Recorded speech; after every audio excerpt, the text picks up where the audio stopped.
বিরহে দিল পুড়ে ছাড়িখার যে আমার ইয়া রাসূলুল্লাহ, বিরহে দিল পুড়ে ছাড়িখার যে আমার ইয়া রাসূলুল্লাহ। আমার কেউ নেই তুমি ছাড়া সাহারা ইয়া রাসূলুল্লাহ।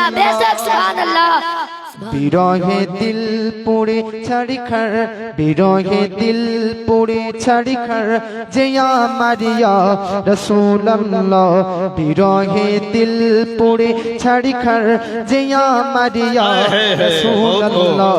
আমার কেউ নেই তুমি ছাড়া সাহারা ইয়া রাসূলুল্লাহ। কত জনে দেখে তোমায় কলিজা শীতল হয়ে যায়, কত জনে দেখে তোমায় কলিজা শীতল হয়ে যায়,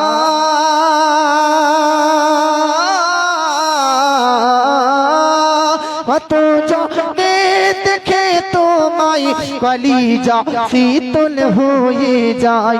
আমাদের দাও না দিদার একবার ইয়া রাসূলুল্লাহ।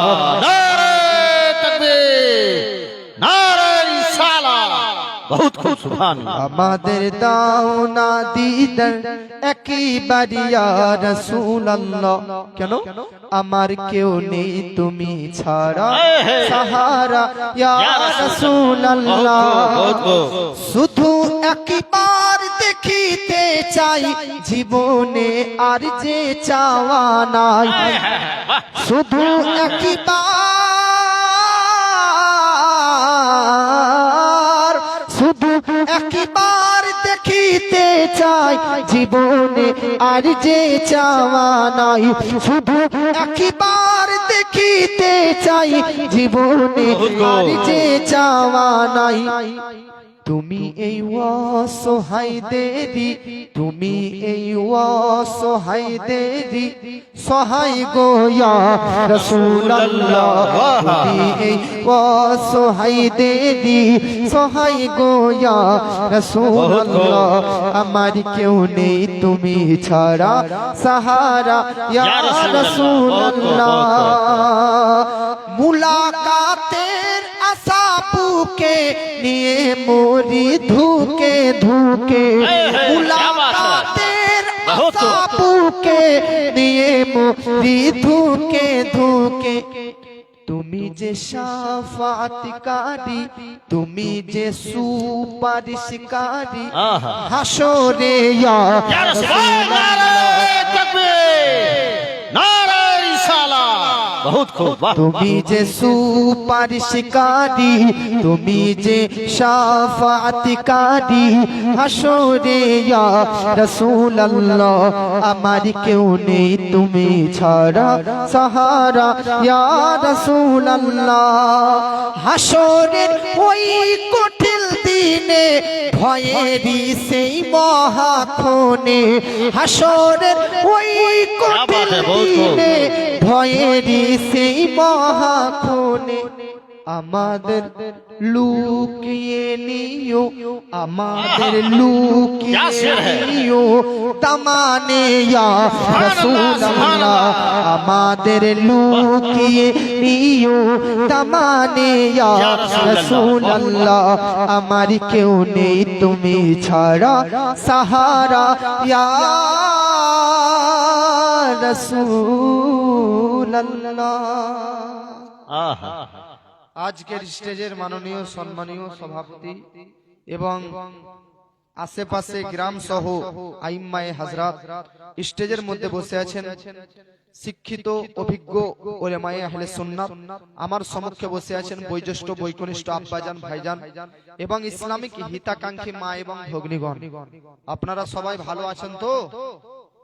আলহামদুলিল্লাহ। রাত 1:30টা যদি পার হয়ে যায় আর কি ভালো থাকা যায় নাকি? তবুও মাশাআল্লাহ এখানকার মানুষের জাজবা, হযরতদের মনের যে অনুপ্রেরণা সেটা খুব ভালো লাগলো। আল্লাহ ইনাদের সকলের জাজবাকে সালামত রাখুক, পড়ুন আমিন।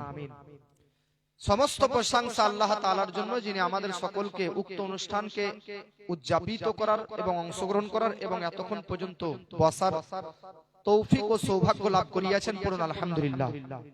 তারপরে পরে আমার আপনার নবী তথা সমগ্র সৃষ্টি জগতের নবীর ওপর শান্তির ধারা দরুদ ও সালাম অর্পিত হোক, বর্ষিত হোক। সবাই মিলে এক বাক্যে এক সুরে বলুন আল্লাহুম্মা আমিন।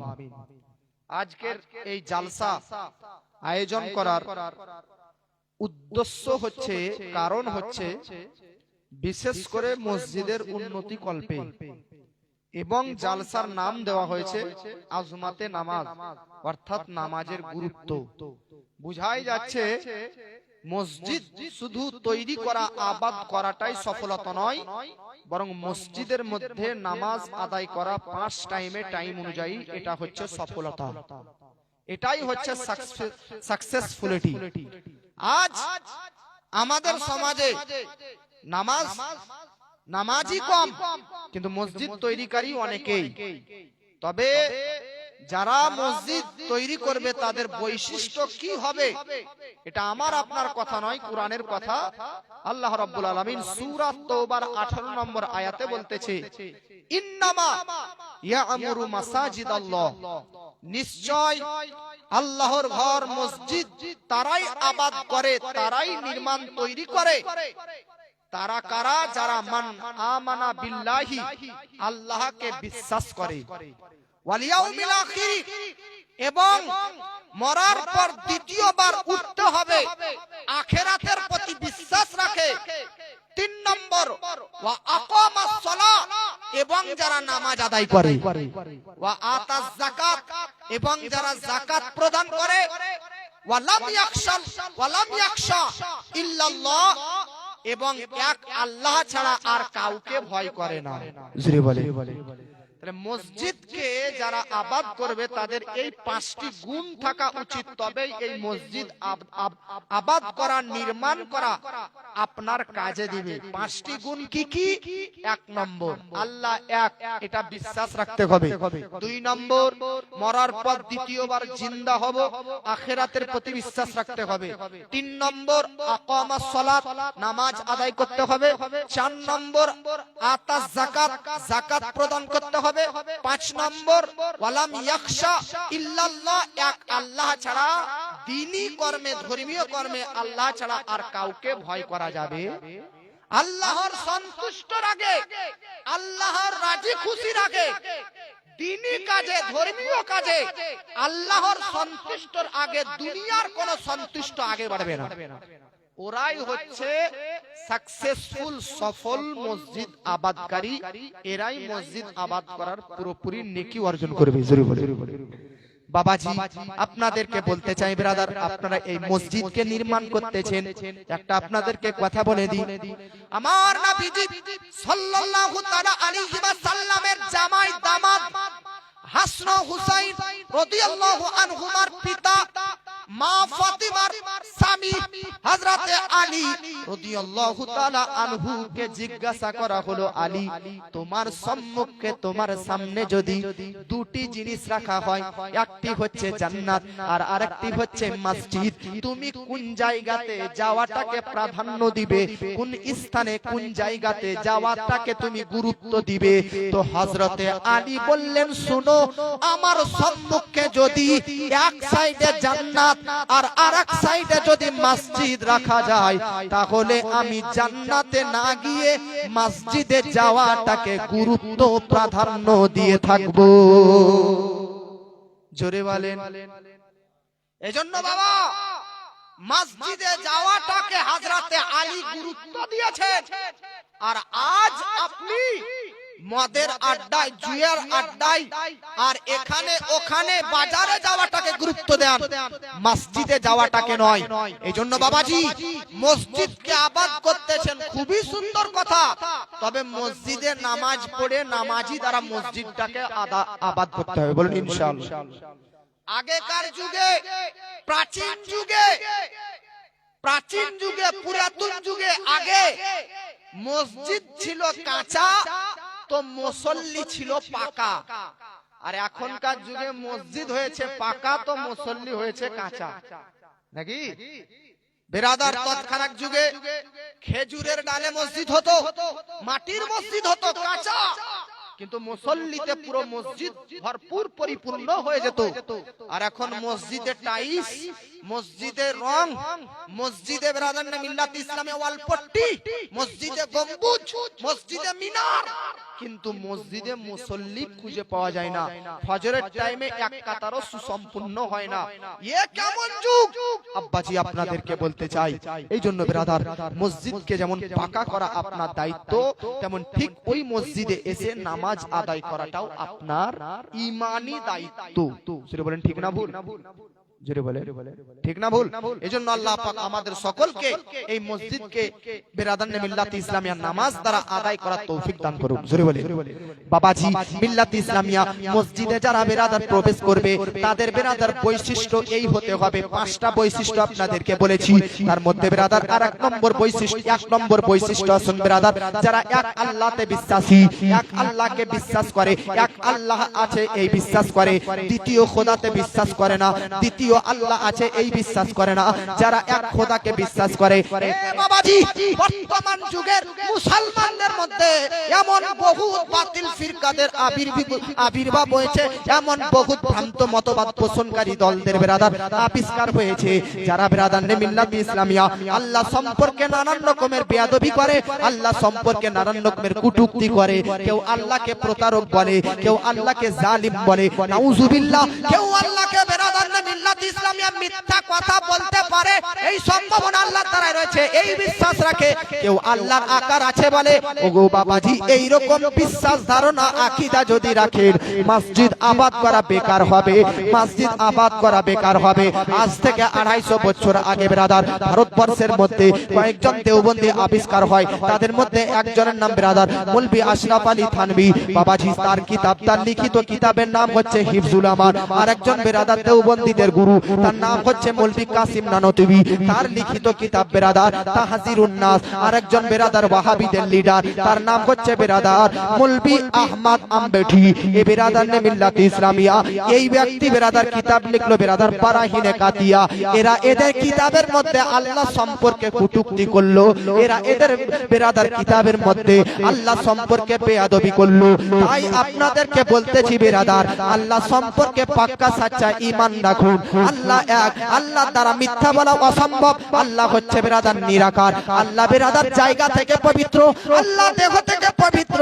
এই রকম বিশ্বাস যদি আল্লাহর প্রতি রাখে, তবেই আপনার আমার মসজিদ আবাদ করা বেরাদার পরিপূর্ণ হবে আর জান্নাত লাভ করতে পারবে।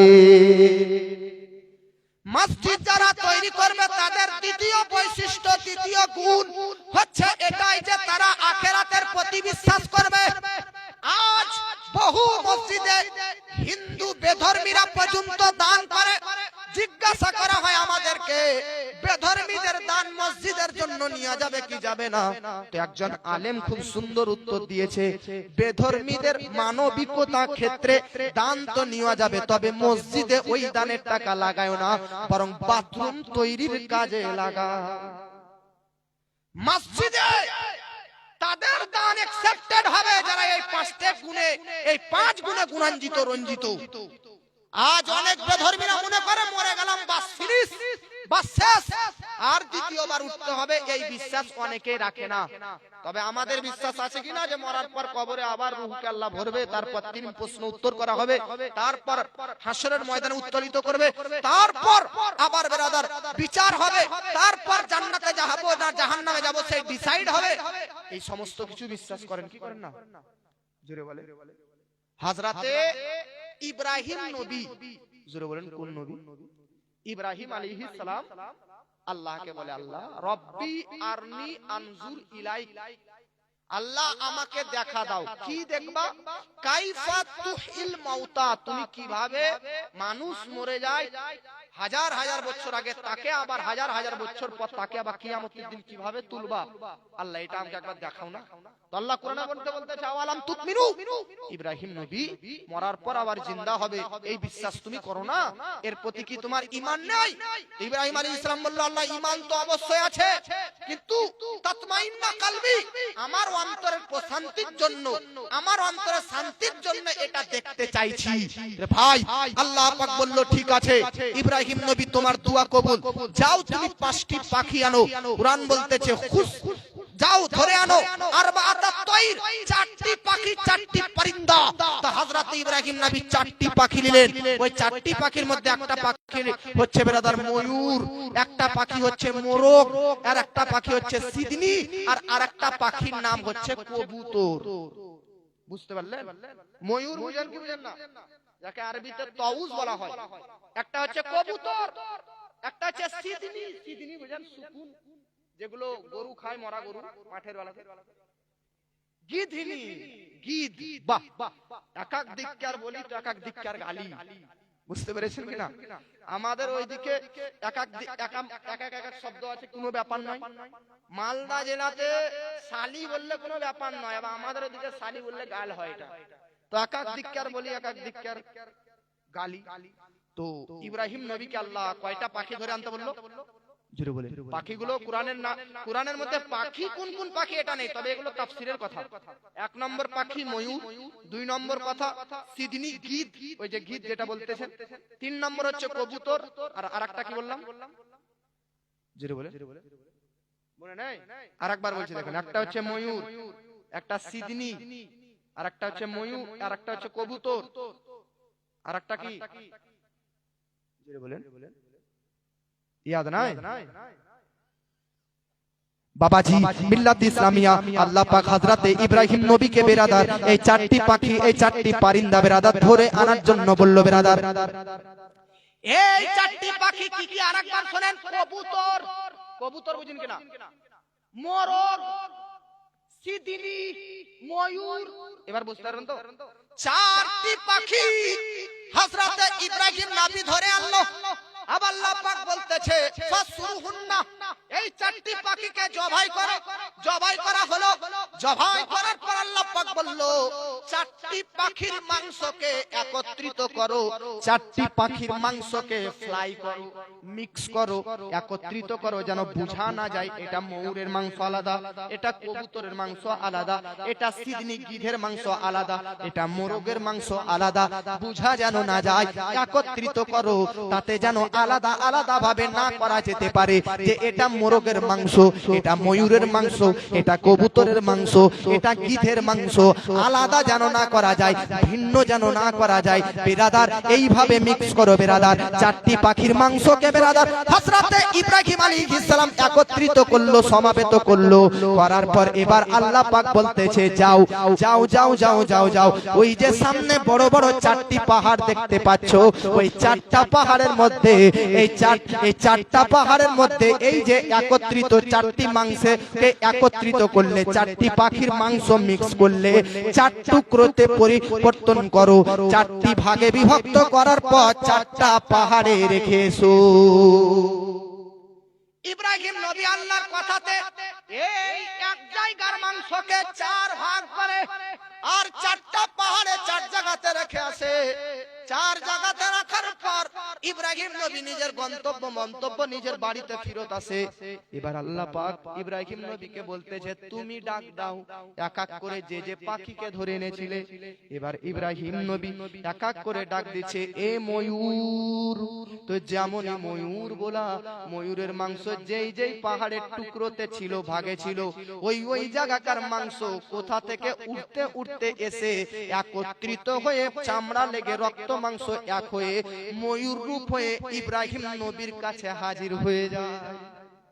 কবুতরকে যেমন ডাক দেয়, কবুতরের মাংস পাহাড়ের যেই যেই জায়গাতে ছিল ওই জায়গা থেকে উড়ে এসে এক হয়ে যায়, আর কবুতরের শরীর গঠন হয়ে যায়, আর কবুতর ইব্রাহিম নবীর কাছে হাজির হয়ে যায়। যেমনই ডাকা মোরগ, মোরগ যে যেখানে ওর মাংস ছিল আলাদা আলাদা জায়গাতে ওর মাংস মিক্স হয়ে মোরগ তৈরি হয়ে যায়, জিন্দা হয়ে যায়। আবার ইব্রাহিম নবীর কাছে আসে সিদিনী গীত, ওটাকেও যখন ডাক দেয় ওটাও বেরাদার নে মিল্লাতে ইসলামিয়া উঠতে উঠতে ইব্রাহিম নবীর কাছে আসে। এবার আল্লাহ পাক ইব্রাহিম নবীকে বলতেছে, ও ইব্রাহিম নবী শুনো শুনো শুনো, তুমি চারটি পাখির মাংস একত্রিত করে আলাদা আলাদা জায়গাতে রেখেছো। কার মাংস কোথায় ছিল তুমিও জানতে না, কিন্তু তুমি যখন আলাদা আলাদা করে পাখির নাম করে ডেকেছো, তোমার ডাকাতে যদি মাংস এক এক জায়গাতে ছড়িয়ে ছিটিয়ে থাকার পরেও যদি সে বেরাদার মুহূর্তের মধ্যে নিজের মতো তৈরি হয়ে তোমার ডাকে যদি সাড়া দিয়ে আসতে পারে, তো আমি তো আল্লাহ, আমি তো সৃষ্টিকর্তা, কিয়ামতের দিন যেই দিন ডাক দিব, কোটি কোটি পুরাতন কবরের ভিতর থেকে মানুষরাও হাসরের প্রান্তরে আমার ডাকে সাড়া দিয়ে হাজির হয়ে যাবে। জোরে বলে ভাই। এখন একটা তাসাউফের কথা বলি। দুনিয়াতে কি এই চারটাই পাখি আছে না আরো আছে? জোরে বলেন। আর পাখি নাই? আরো তো কত পাখি আছে, কাক আছে, আরো তো কত পাখি আছে। এত পাখি থাকার সত্ত্বেও ইব্রাহিম নবী এই চারটা পাখিকেই কেন চয়েস করলো? চারটা পাখি তো বুঝেছেন না কিনা? কবুতর, আর আপনারা একটা বলেন, আমি একটা বললাম, কবিতা একটা বলেন আপনারা। মোরগ, মোরগ বেশি খান নাকি? মোরগ হলো তো দুটা হলো, আরেকটা বলেন সিদিনী গীত, আরেকটা বলেন ময়ূর। বাহ! তো এই চারটা পাখি কেন? তাসাউফের নুকতা শুনেন। এই চার পাখির মধ্যে চারটি খারাপ বৈশিষ্ট্য, খারাপ গুণ আছে, ভালো নয়, খারাপ। এই চারটা পাখির মধ্যে চারটা খারাপ গুণ আছে। আচ্ছা, ইব্রাহিম নবীর এই যে সব কিছু ঘটনা দেখতে চাইলো কেন বলেন তো? মনের শান্তির জন্য। কিসের জন্য? লিতাতমাইন্না কলবি, মনের শান্তির জন্য, তৃপ্তির জন্য। মনের শান্তি কিভাবে আপনারা আছে দেখুন। তো এই চারটি পাখিকে ধরার কারণ নুকতা শুনেন তাসাউফের।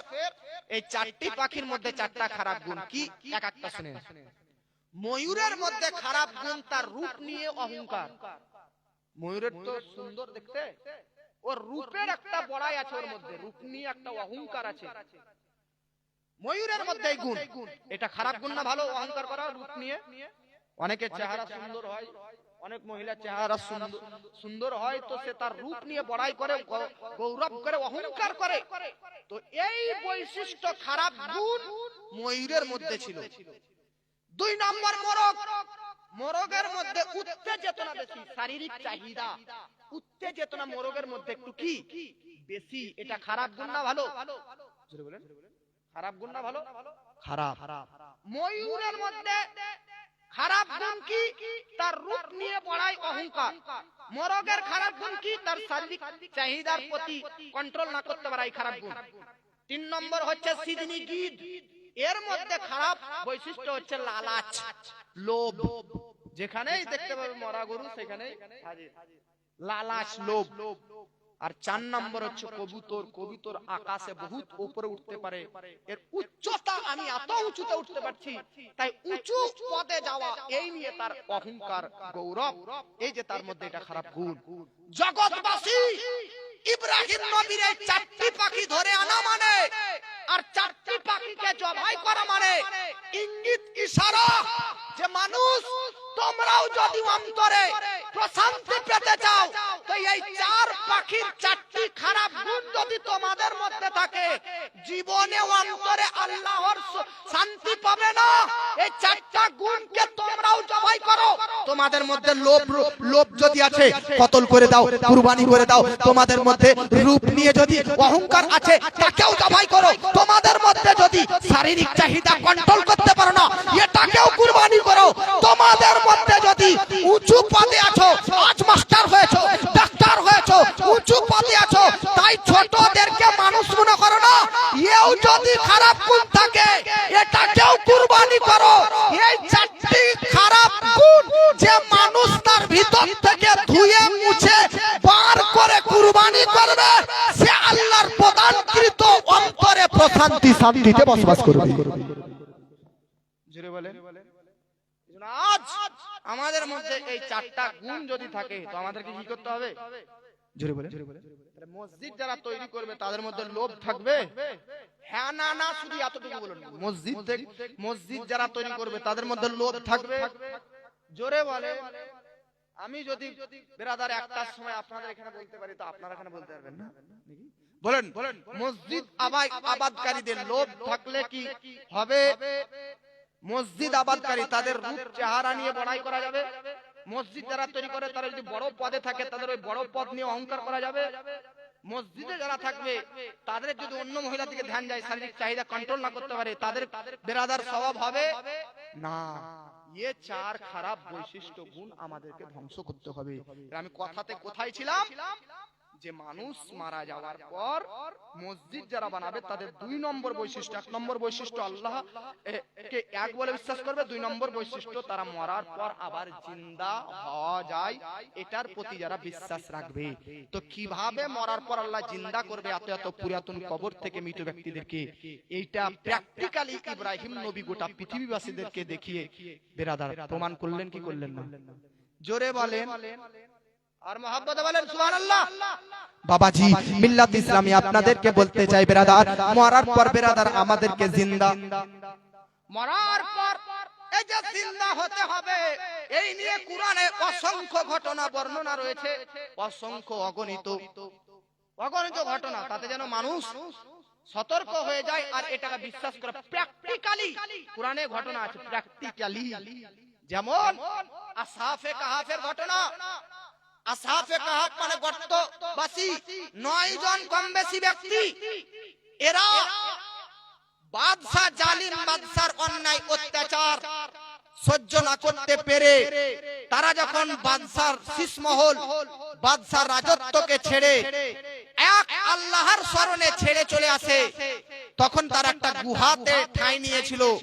সেই গুহাতে যখন তারা প্রবেশ করে তখন ঘুমিয়ে যায়, সকালে ঘুমিয়ে যায়, রাত্রে ঘুম ভাঙে, জিজ্ঞাসা করতেছে সেই 9 জন ব্যক্তি এক অপরকে যে কখন ঘুমিয়েছিলি রে?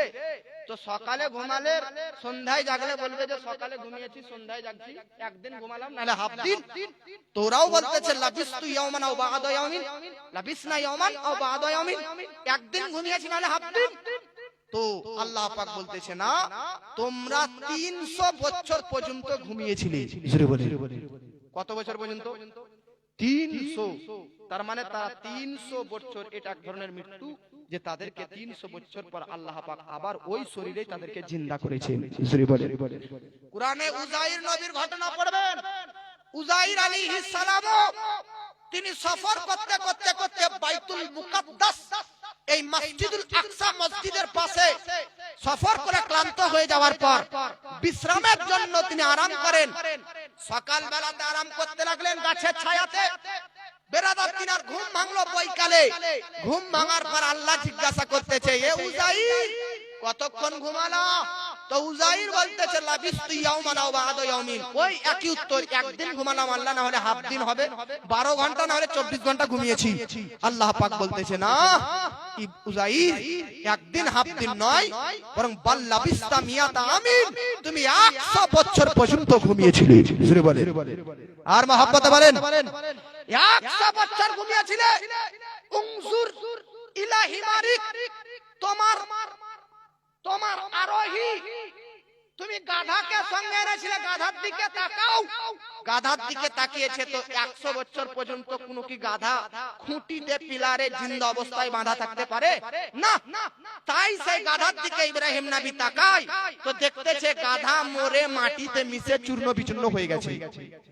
আল্লাহ বলতেছে উনজুর ইলা তাআমিকা শারাবিক, তোমার কোমরে খাবারের পুটলি বাঁধা ছিল। তুমি যে ঘর থেকে সফরে বেরিয়েছিলে, তো মানুষ সফরে বের হলে, আগেকার মানুষ, এখন তো সফরে বের হলে খাবার বেঁধে নিয়ে যাওয়ার প্রয়োজন হয় না, রাস্তাঘাটে অনেক দোকান থাকে। আগেকার যুগে মানুষ যদি দূর দূরান্ত সফরে যেত তো খাবার কোমরে বেঁধে নিয়ে যেত ঝুলাতে পুটলিতে, তাতে যেন দূর দূরান্ততে দোকান না পেলে খাবার বার করে খাওয়া যেত। ইব্রাহিম হযরতে উযাইর নবী, উযাইর পয়গম্বর গাধা তো দেখলেন মাটিতে মিশে মরে গেছে, কিন্তু যখন খাবারের দিকে তাকায় তো খাবার ছিল আঙ্গুরের কিছু ফল, খেজুরের কিছু টুকরো। তো খাবারের দিকে তাকা মাত্র দেখে খাবারগুলো টাটকা তাজা হয়ে আছে। আচ্ছা, মা বোনদেরকে একটা কথা জিজ্ঞাসা করব, কিন্তু আপনারা উত্তর দিবেন। মাংস যদি আজ রান্না করেন, 2 মাস পর যদি মাংসের হাঁড়ি খুলেন, ভালো থাকবে না খারাপ হবে? জুড়ে বলে। 1 কেজি আপেল কিনে এনে যদি খাটের তলায় রেখে দেন, 2 মাস পর যদি আপেল বার করেন, ও আর তাজা থাকবে না পচে যাবে? উযাইর নবী বলতে চাইলাম, বিশ্বাস করলাম গাধা এতদিন পর্যন্ত বেঁচে থাকতে পারে না, 100 বছর পর্যন্ত কি কোনো গাধা কুটিতে বাঁধা থাকতে পারে? না খেয়ে না পানাহার করে মারা গিয়েছে। কিন্তু আল্লাহ গো, এই যে খাবারের পুতলি, খাবার 100 বছর পর্যন্ত নষ্ট কেন হয়নি, দুর্গন্ধ কেন হয়নি? 100 বছর পর্যন্ত খাবার কিভাবে থেকে গিয়েছে? তো যুক্তি পয়েন্ট শুনেন, নুকতা শুনেন। আমার আল্লাহ বলতে চাইছে, বুঝাতে চাইছে, উযাইর, ও উযাইর নবী, ওই যে গাধা দেখতেছো, গাধা তোমার কাছ থেকে 2 থেকে 3 মিটার দূরে বাঁধা ছিল, 2 থেকে 3 ফুট দূরে বাঁধা ছিল। তোমার টাচ পায়নি, তোমার স্পর্শ পায়নি, তোমার ছোঁয়া পায়নি, তোমার বরকত পায়নি, তাই গাধা মরে মাটিতে মিশে গেছে। কিন্তু খাবারের পুটলিটা প্রতিনিয়ত তোমার শরীরের সঙ্গে লেগেছিল, তোমার স্পর্শ পেয়েছে, তোমার টাচ পেয়েছে, তোমার বরকত পেয়েছে। এই জন্য তোমার সাথে সাথেও ওই খাবারটাও 100 বছর পর্যন্ত জিন্দা জীবিতই রয়ে গেছে। হে আশিকে রাসূলরা, হে নবী প্রেমিকরা, আপনাদেরকে বলতে চাই, মা বোনেরা কান খুলে শুনুন, খাবারের বেশি মর্যাদা না আপনার আমার। আপনি আমি তো আশরাফুল মাখলুকাত, আল্লাহর সর্বশ্রেষ্ঠ সৃষ্টি। আমরা তো সর্বশ্রেষ্ঠ, সবচাইতে বড় নবীর বড় উম্মত।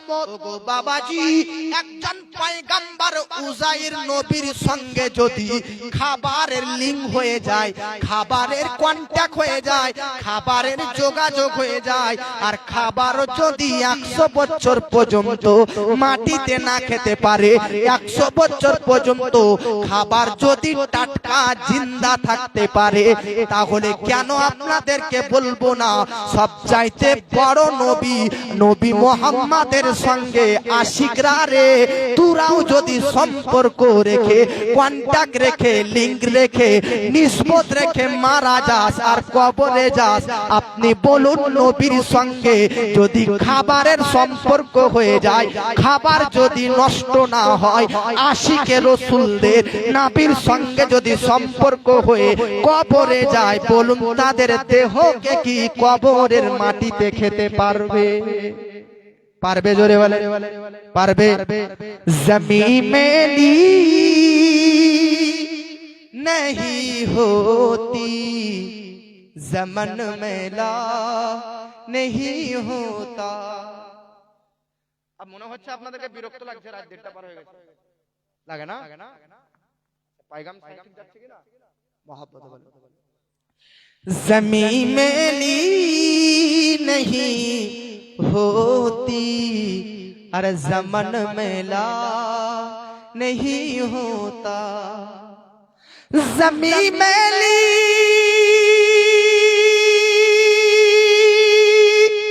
नहीं होती, जमन मेला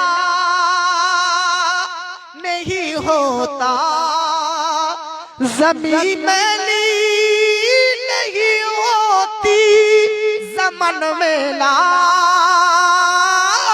नहीं होता। अरे मोहम्मद के गुलामों का, मोहम्मद के गुलामों का कफन मैला नहीं होता। मोहम्मद के गुलामों का कफन मैला नहीं होता। जो नाम मुस्तफा चूमे कभी दुखती नहीं आंखें, जो नामे मुस्तफा चूमे कभी दुखती नहीं आंखें। जो नामे मुस्तफा चूमे कभी दुखती नहीं आंखें। अरे पहले प्यार जो उनका, पहले प्यार जो उनका, तो बदन मैला नहीं होता। पहले प्यार जो उनका, बदन मैला नहीं होता। ज़मीन में नहीं होती, ज़मन मैला नहीं होता। ज़मीन में नहीं होती, ज़मन मैला नहीं होता। मोहब्बत वाले ज़मीन मैली नहीं होती, ज़मन मैला नहीं होता। मोहम्मद के गुलामों का कफन मैला नहीं होता। जुड़े वाले अच्छा दुई একটা শের বলবো আর मोहब्बत हाथ उठिए बोलन तो या रसूल। और मोहब्बत कमली वाले आका से वो जज्बा है सुनो लोगों। मोहब्बत कमली वाले से वो जज्बा है सुनो लोगों। मोहब्बत कमली वाले से वो जज्बा है सुनो लोगों।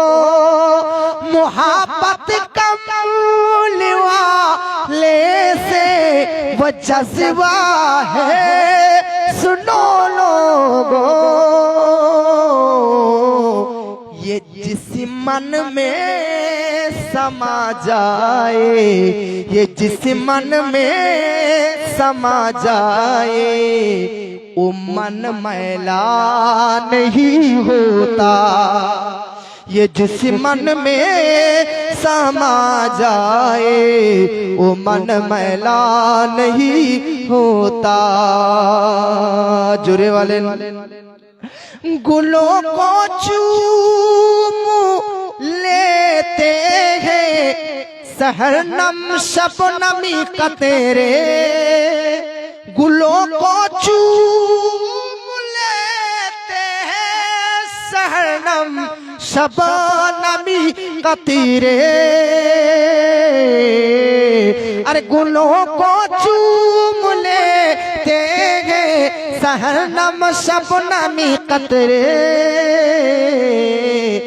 नबी की नात सुन ले जो, नबी की नात सुन ले जो, नबी की नात सुन ले तो चमन मैला नहीं होता। ज़मीन मैली नहीं होती, ज़मन मैला नहीं होता। नबी का दामने रहमत पकड़ लो ये जहां वालो। जोरे वाले नबी का दामने रहमत पकड़ लो ये जहां वालो। नबी का दामने रहमत पकड़ लो ये जहां वालो। रहे जब तक ये हाथों में, दामने नबी रहे जब तक ये हाथों में, तो चलन मैला नहीं होता। रहे जब तक ये हाथों में चलन मैला नहीं होता, जमीन मैली नहीं होती, जमन मैला नहीं होता। अल्लाहुम्मा सल्ले अला मौलाना मुहम्मद व अला आले सय्यदना व अला आले सय्यदना मौलाना मुहम्मद সাল্লাল্লাহু আলাইহি ওয়াসাল্লাম। বাবা একটা আপনাদেরকে কথা বলি, মানুষকে মাটি দেওয়ার পর পুরো শরীরের মাংস খেয়ে নিতে পারে, জমিনে খেয়ে নেয় মানুষকে মাটিতে, কিন্তু নবী বলতেছে প্রত্যেকটি মানুষ চাই 1 কোটি বছর আগে দাফন হোক না কেন, তার শরীরের সব হাড় হাড্ডি মাংস তো খেয়ে নেবে, এক টুকরো হাড্ডি ছাড়া। কয় টুকরো? প্রত্যেকটি মানুষের হাড্ডি, চাহে ও কাফের হোক, বেদিন হোক, মুসলমান ও মুসলমান যেই হোক না কেন, তার শরীরের সব মাংস মাটিতে মিশে যাবে, পানিতে মিশে যাবে, কিন্তু একটা টুকরো শরীরের আমাদের হাড় ওটা অবশিষ্ট বাকি থাকবে। ওইটা থেকে আল্লাহ আমাদেরকে কিয়ামতের দিন আবার বানাবে। ওইটা কোন জায়গাকার হাড্ডি জানেন? ওটা চাবলির হাড্ডি, মাথার হাড্ডি, হাতের হাড্ডি, পায়ের হাড্ডি, হাঁটুর হাড্ডি না। এই যে মেরুদণ্ড রয়েছে, মেরুদণ্ড যে সোজা যে পিঠে আছে, এর নিচে একটা হাড্ডি আছে কোমরের কাছে, ওই হাড্ডিটা এখানে আছে নিচে। পরবর্তীতে ইমাম সাহেবদের গবেষণা করবেন, নেটে আমি বলে দেবো, সার্চ করবেন, ওই হাড্ডিটার নাম ইংরেজিতে শুধু আছে, আমার এই সময় মনে পড়ে না। মেডিকেল সায়েন্সরা পর্যন্ত এটা আবিষ্কার, এটা গবেষণা করেছে। এইখানে পেছনে কোমরের দিকে একটা হাড্ডি, এই হাড্ডিটাই জমিনে মাটিতে খাবে না, এটা হাড্ডি থেকেই আপনাকে কিয়ামতের দিন হাসরের প্রান্তরে আল্লাহ তুলবে। জুরি বলে, মহাব্বতে বলে। এই জন্য বাবা, মসজিদ যারা আবাদ করবে তাদের 2 নম্বর বৈশিষ্ট্য আপনাদেরকে জিজ্ঞাসা প্রশ্ন আকারে করব, হ্যাঁ না না উত্তর দিবেন। মরার পর আবার দ্বিতীয়বার আল্লাহ আমাদেরকে জিন্দা করবেন, বলুন সঠিক না ভুল? জোরে বলেন, ঠিক না ভুল? ঠিক। বাস, তাহলে মসজিদ আবাদকারী দুটো বৈশিষ্ট্য ঠিক হলো। বাবাজি, মিল্লাত ইসলামিয়া বিরাদাত সূরা তওবার মধ্যে 18 নম্বর আয়াতের মধ্যে এই 5টা বৈশিষ্ট্যের মধ্যে 2টি বৈশিষ্ট্য হলো। 3 নম্বর বৈশিষ্ট্য আকামাস সালাত, যারা নামাজ আদায় করে, যারা নামাজ পড়ে। এই 3 নম্বর বৈশিষ্ট্য থেকেই তো আমরা পিছিয়ে নাকি। দুটা হুজুর কোন রকম করে লব, এক আল্লাহ মানিয়ে সব ঠিকই আছে, মরার পর আবার জিন্দা হতে হবে, বাস এটা মানে। আবে এটা তো বিশ্বাস, এটা তো আমলের ব্যাপার না, খালি বিশ্বাস মনে রাখাটাই। 3 নম্বর যেটা বৈশিষ্ট্য, ওইটা মানতেও হবে প্লাস কাজেও পরিণত করতে হবে, সেটা হচ্ছে নামাজ। এজন্য আমাদেরকে নামাজের জন্য আজমাতে নামাজ কনফারেন্স, তো ব্রাদার নামাজের গুরুত্ব দিতে হবে। আল্লাহ আমাদের উপর নামাজ ফরজ করেছে। জানাজার নামাজ হচ্ছে ফরজে কিফায়া। গ্রামে 2-4 জন ব্যক্তি যদি কোনো ব্যক্তি জানাজার নামাজ পড়ে যায়, তো গ্রামের কোনো ব্যক্তি গুনাহগার হবে না, সবার তরফ থেকে মাফ হয়ে যাবে। কিন্তু যদি গ্রামের কেউ জানাজার নামাজ না পড়ে, তো সবাই গুনাহগার হবে। আমি যদি জানাজার নামাজ এই গ্রামের বাসিন্দা পড়ি, তো এরা যদি না যায় জানাজাতে, কোনো ব্যাপার না, গুনাহ হবে না। কিন্তু 5 ওয়াক্তের নামাজ আমি যদি পড়ি, তো এদের তরফ থেকে কি আদায় হবে? যেটা বলেন, এরা এদের নামাজ পড়বে, ওরা গুনাহ থেকে বাঁচবে, ওদের ফরজ আদায় হবে। আমি পড়বো, আমি গুনাহ থেকে বাঁচবো, আমার ফরজ আদায় হবে। জানাজার নামাজ ফরজে কিফায়া, যেটা 2-4 জন গ্রামের পক্ষ থেকে কোন মৃত ব্যক্তি আদায় করলে গোটা গ্রামের পক্ষ থেকে আদায় হয়ে যায়, ওই জানাজাতে ভিড় বেশি। আর যেটা একাই আপনাকে আদায় করতে হবে, কারো আদায় হবে না, ওই ফরজে আইন 5 ওয়াক্তের নামাজে কোনো ভিড় নাই। এটা আফসোসের বিষয়। আজ ইরানে পেট্রোল দেয়া বন্ধ করে দিয়েছে কি না সন্দেহ আছে, দিবে কি দিবে না। গ্যাস সিলিন্ডার নদী পার করে ইরান আসতে দিবে কি দিবে না সন্দেহ। শুধু খালি এই খবরটা ছড়ে গিয়েছে যে আর গ্যাস পাবেন না, আর পেট্রোল পাবেন না। তো কিছুদিন থেকে পেট্রোল পাম্পে সব বড় বড় 500 লিটারের ডিব্বা নিয়ে হাজির, 2 মাসের জন্য পেট্রোল জমা করার জন্য। কিছু কিছু ব্যক্তিরা 1000 লিটারের ডিব্বা নিয়ে গ্যাস সিলিন্ডারের দোকানে গ্যাস নেওয়ার জন্য হাজির। তাহলে ভাবুন, শুধু গ্যাস পাওয়া যাবে কি যাবে না, কনফার্ম যে পাওয়া যাবে না এমনটা নয়, পাওয়া যাবে কি যাবে না সন্দেহ, তবুও গ্যাসের দোকানে যদি ভিড় করেন। আরে পেট্রোল পাওয়া যাবে কি যাবে না সন্দেহ, তবুও পেট্রোল পাম্পে ভিড়, কনফার্ম সন্দেহ নাই মরতে হবে। কবরে বেনামাজিরাই শাস্তি হবে, বেনামাজিকে হাসরের ময়দানে কারুন ফেরাউনের সঙ্গে জাহান্নামে আল্লাহ নিক্ষেপ করবে, কনফার্ম, নো ডাউট, ক্লিয়ার। তবুও মসজিদের মধ্যে ভিড় কেন হয় না? ভিড় তো হওয়া উচিত ছিল, সন্দেহ তো নয়, একদম কনফার্ম, ডিক্লিয়ারলি ক্লিয়ার। তবুও আমাদের মসজিদে ভিড় হয় না কেন? তার কারণ কি? তার কারণ, তার মানে কি এটা আমরা ঈমান ও হেদায়েত থেকে দূর হয়ে গেলাম? বাবা, এই নামাজের গুরুত্ব বহুত। কোন একজন আল্লাহর ওলি তিনার বায়োগ্রাফি, বায়োডাটা, লাইফ স্টোরি আমাকে বলেন যে ওলি হয়েছে বেনামাজি হয়ে? এমন একজন ওলি বলেন নাম পীর সাহেব, যিনি পীর হয়েছেন, বড় উলায়াত প্রাপ্ত হয়েছে, কুতুব আব্দাল হয়েছে, বিনা নামাজ পড়ি? আচ্ছা, এরকম পাওয়া যাবে? ওলিয়া উলিয়া বুজুর্গানের দিনের তো মুখ্য উদ্দেশ্য হচ্ছে আগে নামাজ আদায় করা। আল্লাহর ওলি হযরত সিররি সাকতি রাহমাতুল্লাহ আলাইহি বাবাজি, তিনি একজন বিখ্যাত আল্লাহর ওলি বাবাজি হযরত সিররি সাকতি আলাইহি রহমা, যিনি হযরত মারুফ কারকি রাহমাতুল্লাহ আলাইহির পীর ও মুর্শিদ, বিশাল বড় আল্লাহ ওয়ালা হযরত সিররি সাকতি আলাইহি রহমা। উদাহরণ স্বরূপ একটা বলতেছি, 1200 ধরেন উনার বাড়ি, এই আল্লাহর ওলি উদাহরণ, 1200 বাড়ি নয়, উদাহরণ যে উনার 1200 বাড়ি, আর আপনার এই গ্রামের নাম কি? সিকরনা। আবে সিকরনা থেকে দুজন মুরিদ ওই পীর সাহেবের আছে এই গ্রামে, ওই দুইজন মুরিদ ওই পীর সাহেবকে 1200 দেখা করতে যাবে, তাই বেরিয়ে গেছে ঝাউয়া হয়ে। আব সালমারি পার করে সব যাবে। আল্লাহর ওলি সিররি সাকতি আলাইহি রহমা দুটো মুরিদ তিনাকে দেখা করার জন্য, সাক্ষাৎ করার জন্য, পীর সাহেবকে তো মাঝে মধ্যে মুরিদরা দেখা করতে যায় পীর সাহেবের বাসভবনে, বাসস্থানে, তিনার আপন বাড়িতে।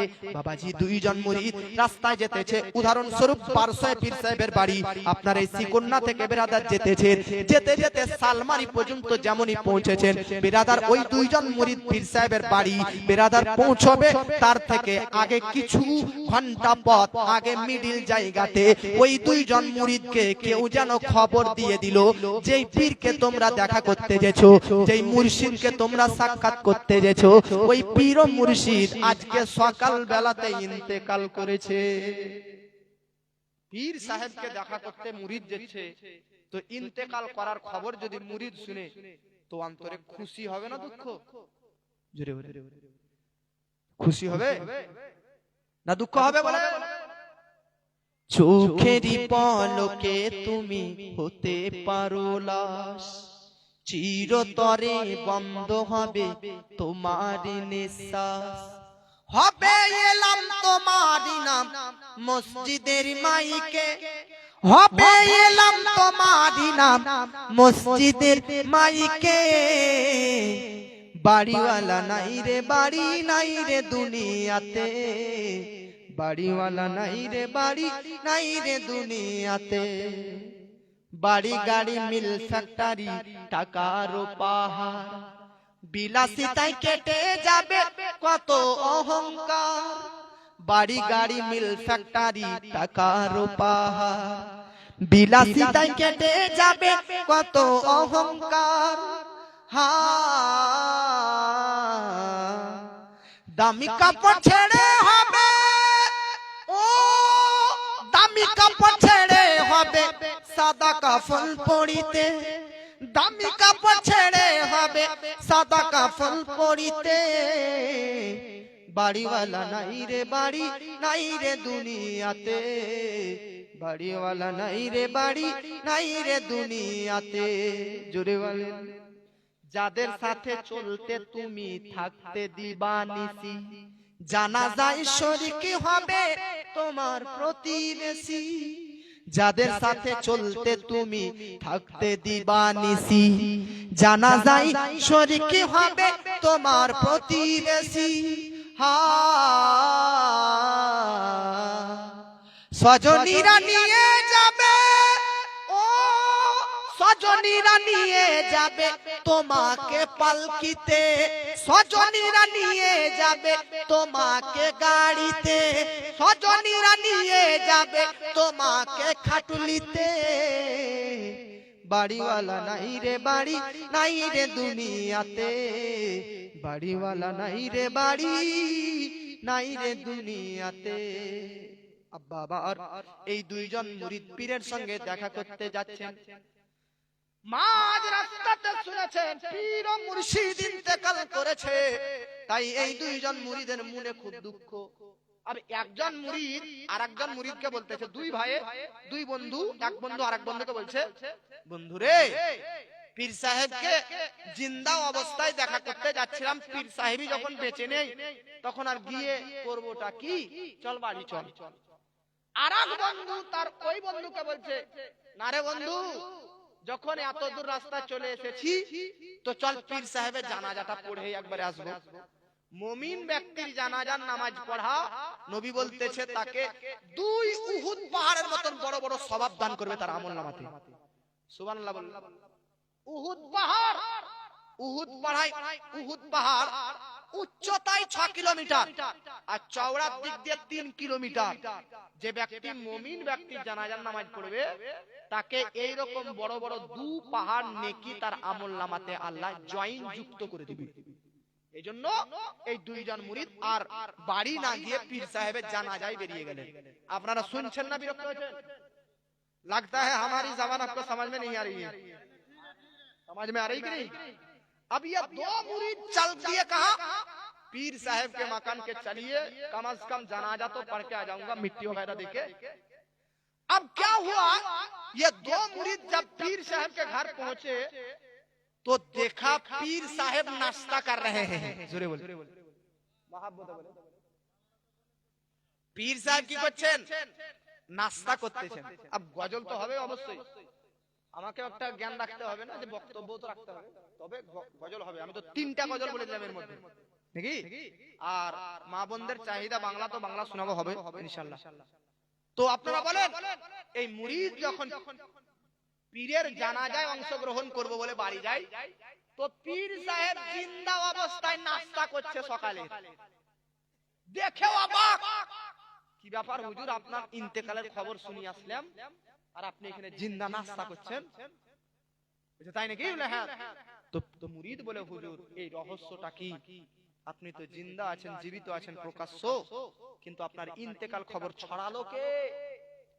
তো উত্তর শুনেন, পীর সাহেব বলছে, সাবালক হওয়ার পর থেকে আজ পর্যন্ত, বালেগ হওয়ার পর আজ পর্যন্ত এমন কোন রাত বাকি নাই যে আমি তাহাজ্জুদের নামাজ পড়িনি। প্রত্যেক রাতে তাহাজ্জুদের নামাজ পড়ে এসেছি। আজ গত রাত্রিতে ব্যতিক্রম বিশেষ কিছু কাজে তাহাজ্জুদের নামাজ পড়তে পারিনি, তাই আসমানের ফারিস্তারা ভেবে নিয়েছে যে মনে হয় সিররি শক্তি এই পীর ইন্তেকাল করে গিয়েছে। সুবহানাল্লাহ। আর দেখুন কিরকম নামাজি, একদিন নামাজে আসেনি তো ফারিস্তারা এলান করে দিয়েছে যে এই নামাজে আসেনি মানে নিশ্চয় ইন্তেকাল করেছে। ভাই এইরকম এমন এমন ওলি আছে, একজন আল্লাহর ওলি, তিনি তিনার শহরে পাখিতে কোনোদিন রাস্তাতে পায়খানা করতো না, পাখিতে রাস্তাতে পায়খানা করতো না। রাস্তায় পায়খানা করে কি করে না, গরু ছাগলরা, কিন্তু তখন ওই দেশে ওই গ্রামে ওই আল্লাহর ওলির কারণে রাস্তায় পায়খানা করে না। কেন?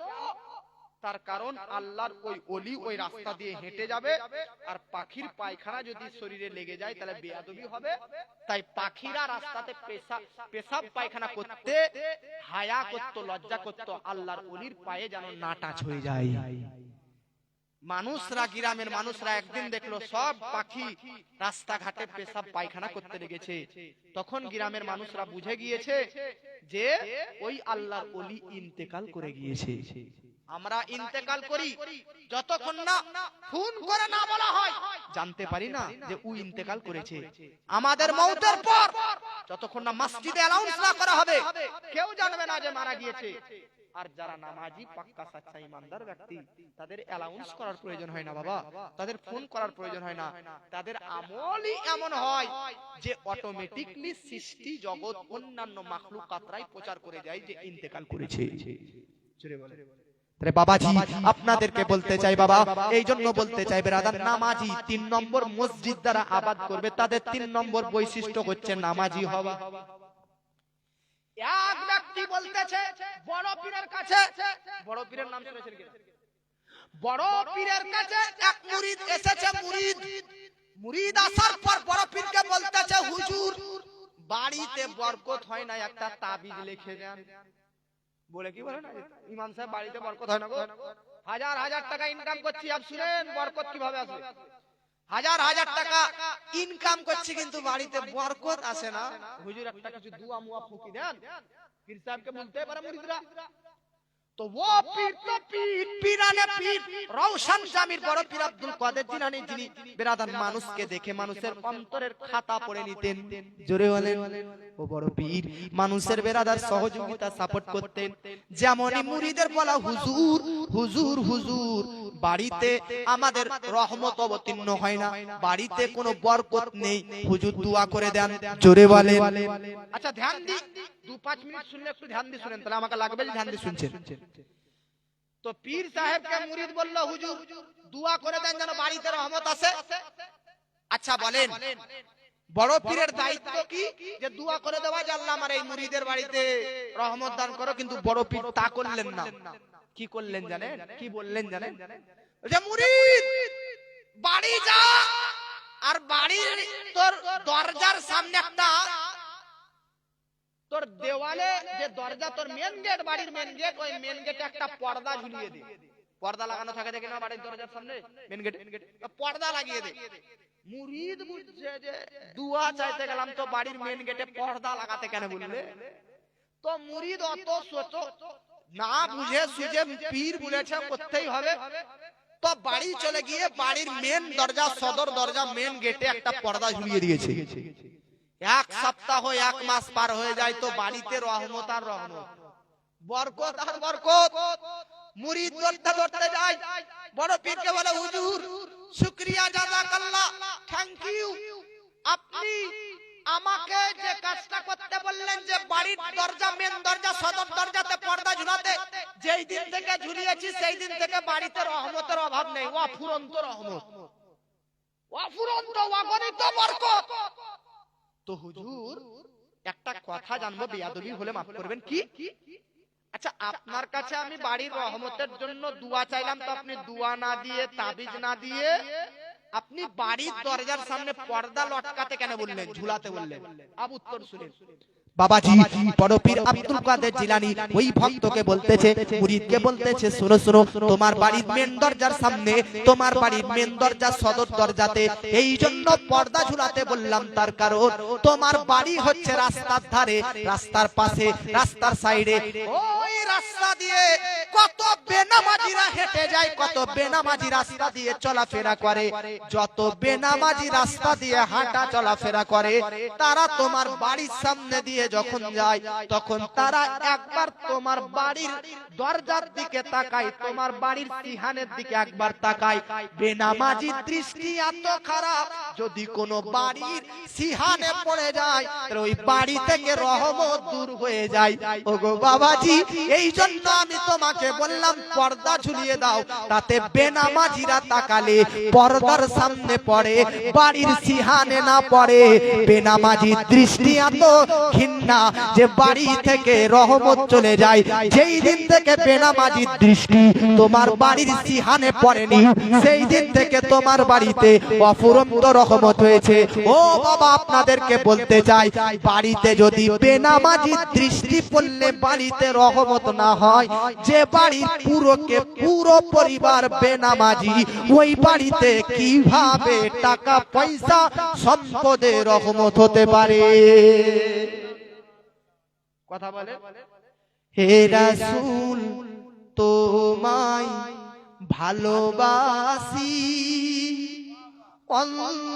অন্তরে শুধুই মুখে নয়, জান্নাত তেরা সাই নয় হে রাসূল জাহান্নাম কেউ ডরি নাই সুবহানাল্লাহ अब আমি এমন আশিকে পড়তেছি আপনারা তো শুনবেন মহব্বতে বলে আমরা নবীকে কি মুখে মুখে ভালোবাসি না অন্তর থেকে জাহান্নামের জন্য ভালোবাসি না হে রাসূল তোমায় ভালোবাসি অন্তরে শুধুই মুখে নয় জান্নাতের আশায় নয় হে রাসূল জাহান্নাম কেউ ডরি নাই তোমায় পাওয়ার আশায় মন ছুটে যায় মদিনায় তোমায় পাওয়ার আশায় মন ছুটে যায় মদিনায় এ আশিকের দিদার দাও না আর দূরে রাখিও না হে রাসূল তোমায় ভালোবাসি অন্তরে শুধুই মুখে নয় জান্নাতের আশায় নয় হে রাসূল জাহান্নাম কেউ ডরি নাই সুবহানাল্লাহ আজ কয়দিন থেকে দেখছি আমাকে স্টেজে 2টার সময়তেই চাপাইছে কালকেও জলসা দেখলাম 2:30টার সময় চাপালে সেকেন্ড বক্তা থার্ড বক্তা কিন্তু চাপাছে প্রধান বক্তা জায়গাতে তো এরকম করা ঠিক হবে না প্রধান বক্তা যে তাকে প্রধান বক্তাতেই চাপাতে হবে ইশতেহারে আমার নাম তার প্রধান বক্তাতে আপনাকে দিতে হবে যদি চাপাতে হয় আমাকে লাস্টে ইশতেহারে নাম দিবেন তৃতীয় বক্তা লাস্টে আর চাপাবেন আমাকে শেষে হবে কি বেনসারি না আর ঘুম থেকে উঠে এমন তো বয়স হালকা ঈদের দিন থেকে প্রোগ্রাম কন্টিনিউ একদিনও এখনো পর্যন্ত ফাঁকা হয় না প্রত্যেকদিন বসে আছি প্রত্যেকদিন প্রোগ্রামে ব্যস্ত এমনটা নয় রাত জাগা হয় যেজন্য আমি চাইছিলাম যে মনে হয় 9টা থেকে 11টা দিবে বাস ঘুমাবো সকালে উঠে কুলিক ধরে বাড়ি আবার কালকে প্রোগ্রাম আছে সিউড়িতে দুর্গাপুর আর কত দূর সফর আমি এই যে একটার সময় এমন টাইম এটা না ভালো করে ঘুম হয়েছে না এখন যে ভালো করে ঘুম হবে এইজন্য বাবা তো আমি চাই আর মানুষের মুডও থাকে 9টা থেকে 11টার মধ্যে কিন্তু জালসার মেন উদ্দেশ্যে মসজিদের উন্নতি করবে এমন কমিটিকে খারাপ করিয়ে না আর কি কিন্তু এটা চাইছি আমি যে একটু আগে দেওয়া উচিত ছিল ছোট ব্যক্তি ছোট আলেম আগে উঠিয়ে দিবে তো বড় জায়গাতে তোলাছে ভয়ও লাগছে আবে সব জায়গাতে বুজুর্গ আলেমরা থাকবে বড় আলেমরা থাকবে তো যাব আপনারা ব্রাদার বিরক্ত হলেন না তো কিছুক্ষণ বললাম তো হ্যাঁ আর একটু বলবো নাকি ভাই আপনারা শুনতে চাচ্ছেন তো আমার কোনো ব্যাপার না সকাল 6টা অবধি শুনেন আরো 2টা বক্তা আছে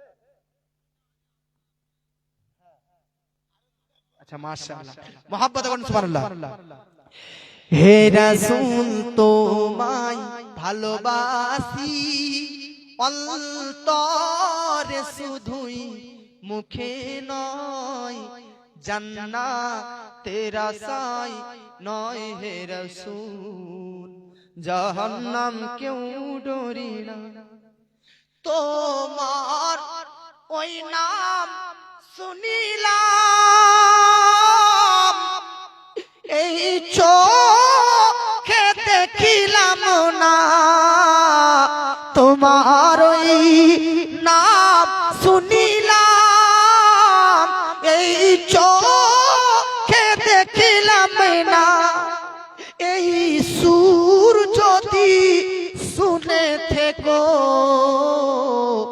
মোদের স্বপ্নে দেখা দাও না হে রাসূল তোমায় ভালোবাসি অন্তরে শুধুই মুখে নয় জান্নাতের আশায় নয় হে রাসূল জাহান্নাম কেউ ডরি না সুবহানাল্লাহ সুবহানাল্লাহ বাবা আমি আপনাদের সম্মুখে কি বলতেছিলাম মসজিদ যারা আবাদ করবে তাদের 3 নম্বর বৈশিষ্ট্য হতে হবে তারা যেন নামাজি হয় আপনারা নামাজি হবেন তো ইনশাআল্লাহ তবে নামাজি হবেন নামাজির মতো নামাজ পড়বেন আর এদিকে লোকের গীবত পরনিন্দা করবেন, ও নামাজ হবে? জোরে বলেন। নামাজ পড়বেন আর চুরি করবেন, নামাজ হবে? নামাজ পড়বেন আর হারাম খাবেন, হবে? নামাজ পড়বেন আর মানুষের বেরাদার মানুষকে খারাপ নজরে দেখবেন, নামাজ হবে? নামাজ পড়বে আর ইমাম সাহেবের গিল্লা গাবে, নামাজ হবে? নামাজ পড়বে। যেমনই মুক্তাদিরা বেরিয়েছে থানে বসে, মসজিদের থানে বসে লাগিয়ে দিল গীবত, উপাড়ার হায়দার এরকম, উপাড়ার জাব্বার এরকম। নামাজ এরকমই হবে। নামাজি হতে গেলে পাক্কা সাচ্চা চতুর্দিক দিয়ে আল্লাহর কুরআন বলতেছে নামাজ কিভাবে পড়বে শুনো। ইন্নাস সালাতা তানহা আনিল ফাহশাই ওয়াল মুনকার। নামাজ হতে হবে এমন নামাজ যে নামাজে আপনাকে আপনার পবিত্র, যে নামাজে আপনাকে কুমন্ত্রণা, গুনাহ, পাপ, অবিচার, অন্যায় থেকে দূরে রাখতে পারে। ওই নামাজই আল্লাহর দরবারে কবুল হবে। কিন্তু নামাজ পড়ার পরেও নামাজি অন্যায় করবে, ওই নামাজে কি লাভ, কি উপকার? আর আল্লাহ ভালো জানে তার নামাজ কবুল করবে কি করবে না। তবে কুরআন বলছে নামাজ ইন্নাস সালাতা তানহা আনিল ফাহশি ওয়াল মুনকার। নামাজ তো নামাজিকে খারাপ পথ থেকে, খারাপ কাজ থেকে দূরে রাখবে। আর নামাজ পড়ার পর লুকায়িত ভাবে জেনা, ব্যভিচার, মিথ্যা, চুরি, চামারি, ডাকাতি, কিসের আপনি পাপ থেকে দূরে থাকলেন? তাহলে নামাজ কি আপনার? আল্লাহর কোরআন বলছে আলা বিযিকরিল্লাহ তাতমাইন্নুল কুলুব। নামাজ হচ্ছে সবচাইতে বড় জিকির। নামাজ সবচাইতে বড় জিকির। নামাজ পড়লে আল্লাহ পাক বলতেছে ও অন্তরে শান্তি আসবে। কিন্তু আপনারা বলেন তো নামাজিরা নামাজ পড়ে কি শান্তি পায়? ইমাম সাহেব যদি তারাবিতে 1 ঘন্টার জায়গায় 2 ঘন্টা করে তো বলবে ইমাম সাহেব পাকা ইমাম সাহেব লয়, না তারাবিতে এত লেট করে। আমাদের গ্রামে বলছে উপাড়ার হাফেজ একদম পাকা হাফেজ। পাকা মানে বুঝলেন জব। কেন 30 মিনিটে তারাবি 20 রাকাত শেষ, আধা ঘন্টাতে। আর এই পাড়ার ইমাম সাহেব কোন ভুসা ইমাম 2 ঘন্টা পর্যন্ত লাগাছে। দেখলেন নামাজে আমাদের একটু যদি কিরাত, আজ নামাজেও আমরা তাড়াহুড়ো করছি। অন্যান্য কাজে তো তাড়াহুড়ো করেন, নামাজেও তাড়াহুড়ো। দুনিয়ার 24 ঘন্টার মধ্যে 2 ঘন্টা 10 মিনিট 20 মিনিট করে নামাজে দিচ্ছেন, ব্যয় করছেন, ওই টাইমটাতেও তাড়াহুড়ো। এত দুনিয়া নিয়ে ব্যস্ত হয়ে গেলাম আমরা, এত দুনিয়া নিয়ে বিজি হয়ে গেলাম। ইমাম সাহেব যদি একটু কিরাত লম্বা করে দেয় তো কিছু কিছু মুসল্লি নামাজ অবস্থাতে এরকম করে চোখ তুলে তাকাবে ঘড়ির দিকে, কটা বাজলো রে, এমন এমন নামাজ। আবে এক ব্যক্তি আমার সাইডে, হযরত রমজান মাসের নতুন মুসল্লি নামাজ পড়তে, এক যুবক লেগেছে আমার সাইডে। আল্লাহু আকবার। ইমাম সাহেব কিরাত পড়ছে, 1 রাকাত হয়ে গেছে, 2 রাকাত চলছে। তো এই পাঁচকার যুবক দেখছি আমি যা করছি তাই করছে। আমি যা করছি মানে আমি একাধবার করছি তো ও করছে। আও কি হয়েছে, উহা উহা করতে করতে তার মুখে এখানে গড় চলে এসেছে। গড় বুঝেন কিনা, থুথু আসছে। 2 রাকাত নামাজ চলছে, ও আর গড় থুথু ফেলার জন্য তাহারিমা বেঁধে জানলার সাইডে গিয়ে থুক ফেলে আবার এসে দাঁড়ানো। নামাজ হবে? কেউ নামাজে এই দিক, কেউ নামাজে ওই দিক, কেউ নামাজে চোখ ঘুরে। মশলা কি? তো মশলাও শোনা উচিত। নামাজরত অবস্থায় কেউ যদি চোখ ঘুরায়, গারদান নয়, মুখ, চেহারা নয়, চোখটা এরকম এরকম করে ঘুমায় এদিক ওদিক করে, তাহলে নামাজ মাকরুহে তানজিহি হবে। নামাজ তো হবে তবে একটু দুর্বল হবে। আর যদি গারদান এরকম এরকম করে ঘুরে আন তাহলে নামাজ মাকরুহে তাহরিমি, অর্থাৎ নামাজ আবার ঘুরিয়ে পড়তে হবে। আর নামাজ যদি হেঁটে যান তাহলে নামাজ ফাসিদ, পুরোপুরি বাদ হয়ে যাবে। কথা বুঝতে পেরেছেন? এইজন্য নামাজ পড়বেন কোন দিকে নয়, স্ট্রেট যেখানে সাজদা করবেন, যখন দাঁড়িয়ে থাকবেন তখন যেখানে সাজদা করবেন ওখানে নজর থাকবে। রুকু করবেন 2 পায়ের মাঝে নজর থাকবে।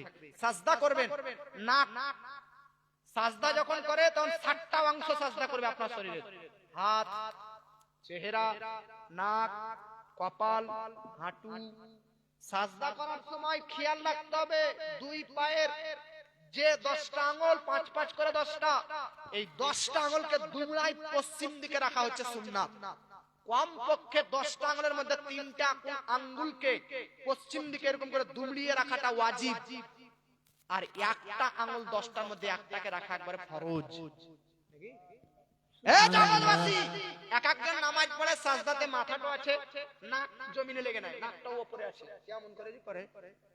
এক একজন সাজদাতে আছে তো পা আছে উত্তর দিকে এরকম করে। এক একজনের পা এরকম এরকম পশ্চিম দিকে দুমড়ানো, এরকম হবে না। আমি যেভাবে বললাম নামাজের তরিকাও শিখতে তো হবে নাকি? এইভাবে নামাজ ধীর সুস্থ, তাড়াহুড়ো নয়। কাজ আগে না নামাজ আগে? জোরে বলে। নামাজকে বলো না কাজ আছে, কাজকে বলো আমার নামাজ আছে। এই গজল শুনে আছে কি না?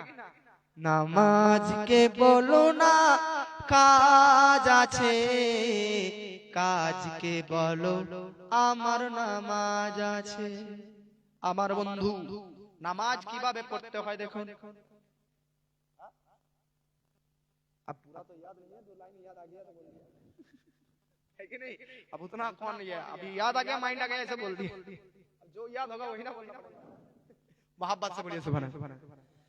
আমার বন্ধু ভাইজান, নামাজ কিভাবে পড়তে হয়? বুখারী শরীফ, বুখারী শরীফ হাদিসের নাম শুনেছেন? কোরআনের পর সবচাইতে বড় কিতাব, আসাহুল কুতুব বাদা কিতাবুল্লাহ আল সহিহুল বুখারী।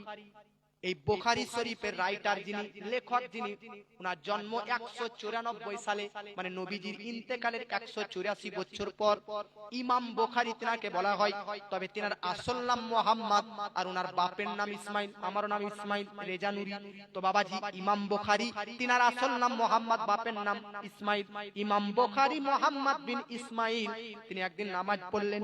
নামাজ আদায় করার পর ভক্ত ছাত্রদেরকে বলতেছে, তিনার ছাত্র কত জানেন?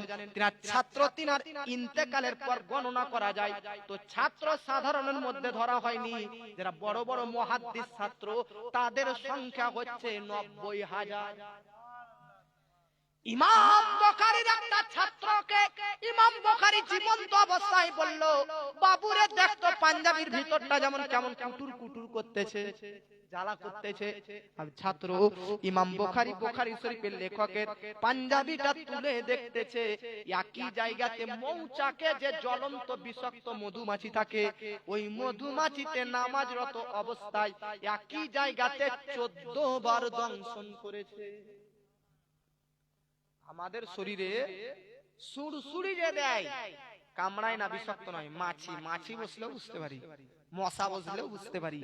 ইমাম বুখারী আপনার শরীরে একই জায়গাতে বিষাক্ত জ্বলন্ত পোকা, মৌচাকে থাকা মধুমাছি, সমাজে কি নেই, মধুমাছিতে 14 বার দংশন করেছে। আপনি বুঝতে পারেননি, টের পাননি? তো উত্তর শুনেন। ইমাম বুখারী বলতেছে, আমি নামাজ যখন পড়ছিলাম তখন আমার দুনিয়ার সঙ্গে কোনো সম্পর্কই ছিল না, নামাজরত অবস্থায় আল্লাহর সঙ্গে সম্পর্ক হয়ে গেছিল। নামাজে যদি আমার গানও আলাদা করে দেওয়া হতো তবুও আমি বুঝতে পারতাম না। কেমন ধ্যান! এইরকম ধ্যানে নামাজ পড়তে হবে। ইমাম হোসেনের বেটা কারবালার প্রান্তরে শহীদ হয়েছে ইমাম হোসেন। ওই ইমাম রাদিয়াল্লাহু তাআলা আনহু, কারবালাতে সবাইকে শহীদ করা হয়, একজন শহীদ হয়নি। যুবকের মধ্যে 22 বছরের যুবক, তিনি ইমাম হোসেনের মাঝারি বেটা, নাম হচ্ছে হযরতে আলী আওসাত, যাকে আপনারা চিনেন ইমাম জাইনুল আবেদিন বলে। ইমাম জাইনুল আবেদিন এটা নাম নয়, নাম আলী আওসাত। ওনাকে জাইনুল আবেদিন কেন বলা হয়? জাইনুল মানে হচ্ছে পিলার, খুঁটি, আর আবেদিন মানে ইবাদতকারী। তো তিনাকে বলা হয় ইবাদতকারীর মধ্যে একটা খুঁটি। কেন? তিনি একদিন নামাজ পড়তেছিলেন, নামাজ পড়ার পর তিনার পাঞ্জাবি তুলে দেখা হয়, একই জায়গাতে সাপে, বিষাক্ত সাপে 17 বার দংশন করেছে। কতবার? 17 বার দংশন করেছে বিষাক্ত সাপে, তবুও তিনি হিলা নড়াচড়া করেননি। এই যে খুঁটি পিলার যেমন স্তম্ভগুলো দাঁড়িয়ে আছে, স্ট্রেট না, নড়াচড়া না হিলাচড়া, মনে হচ্ছে একদম দাঁড়িয়ে আছে, ঠিক ইমাম হোসেনের সন্তান এইভাবে সাপের কামড়ে কোনো তিনার যায় আসেনি, পিলার যেভাবে থাকে ওরকম স্ট্রেট নামাজ আদায় করেছে। ওই দিন থেকে উনাকে ইবাদতকারীর মধ্যে একটা পিলার, খুঁটি, যাকে আরবিতে জাইনুল আবেদিন বলা হয়। এই জন্য বাবা, নামাজি যদি হয় তো এরকম নামাজি হতে হবে, তবেই ওই নামাজে আল্লাহ পাওয়া যাবে। কিন্তু আমাদের নামাজ, আমি আমারও কথা বলছি, এই নামাজে আল্লাহ রাব্বুল আলামিনকে, যে নামাজে আমরা পাপ করব, এই নামাজে হবে না। নামাজ পড়ার জন্য মসজিদে আমরা যাই কি যাই না? জোরে বলেন। আলা হযরত নাম শুনেছেন? আলা হযরত আলাইহি রহমত ওয়া রিজওয়ান বেরেলির ইমাম, তিনার 68 বছর তিনি বাহায়াত এইখানে ছিলেন। বহু আলা হযরতের ব্যাপারে গবেষণা ইউটিউবে আমার ওয়াজ মওজুদ আছে, শুনবেন। বাস এখানে কয়েকটা কথা বলি। আলা হযরতের নামাজ কি রকম ছিল? আলা হযরত জীবনের স্টার্ট 7 বছর বয়স থেকে নামাজ আর রোজা আদায় করতে লেগেছেন। ইন্তেকাল পর্যন্ত কোনো বছরের রোজাও কাজা করেননি, আর কোনো দিন কোনো ওয়াক্তের নামাজ তো দূরের কথা জামাত পর্যন্ত ছাড়েননি। জোরে বলেন আলা হযরত জেসে ব্যক্তি স্যার আপনার মধ্যে আমার মধ্যে কে আছে যে কন্টিনিউ আমরা যতদিন আজ পর্যন্ত আমাদের জীবনের শুরু থেকে সাবালক হওয়ার পর আজ পর্যন্ত প্রত্যেকদিন 5 ওয়াক্তের নামাজ তাওবা মসজিদে গিয়ে জামাতের সহিত আদায় করেছি? আছে না? কিন্তু ও ইমাম আহমদ রাজা খান আলা হযরত নিজের জীবনের শুরু থেকে এন্ড পর্যন্ত শেষ পর্যন্ত প্রত্যেক দিন 5 ওয়াক্তের নামাজ মসজিদে গিয়ে জামাতের সহিত আদায় করেছে। একবার তিনি অসুস্থ তো তিনি তিনার মুরিদদেরকে বলল খাটলি নিয়ে আয় আর আমাকে চাপা, 4 জন 4টি পায়া ধরে আমাকে মসজিদ পর্যন্ত পৌঁছে দিয়ে। জামাতের কত গুরুত্ব! অনেকে মনে করে যে ফজরের নামাজ পড়িলাম বাড়িতেই পড়ি নেই, জামাতে আর মসজিদে যাই কি না, জামাতেরও গুরুত্ব আছে। উনিও তো বাড়িতে অসুস্থ অবস্থায় পড়তে পারতেন, তবুও পড়েননি। খাটলির উপর চাপানো করার পর তিনাকে মসজিদে নামানো হয়েছে।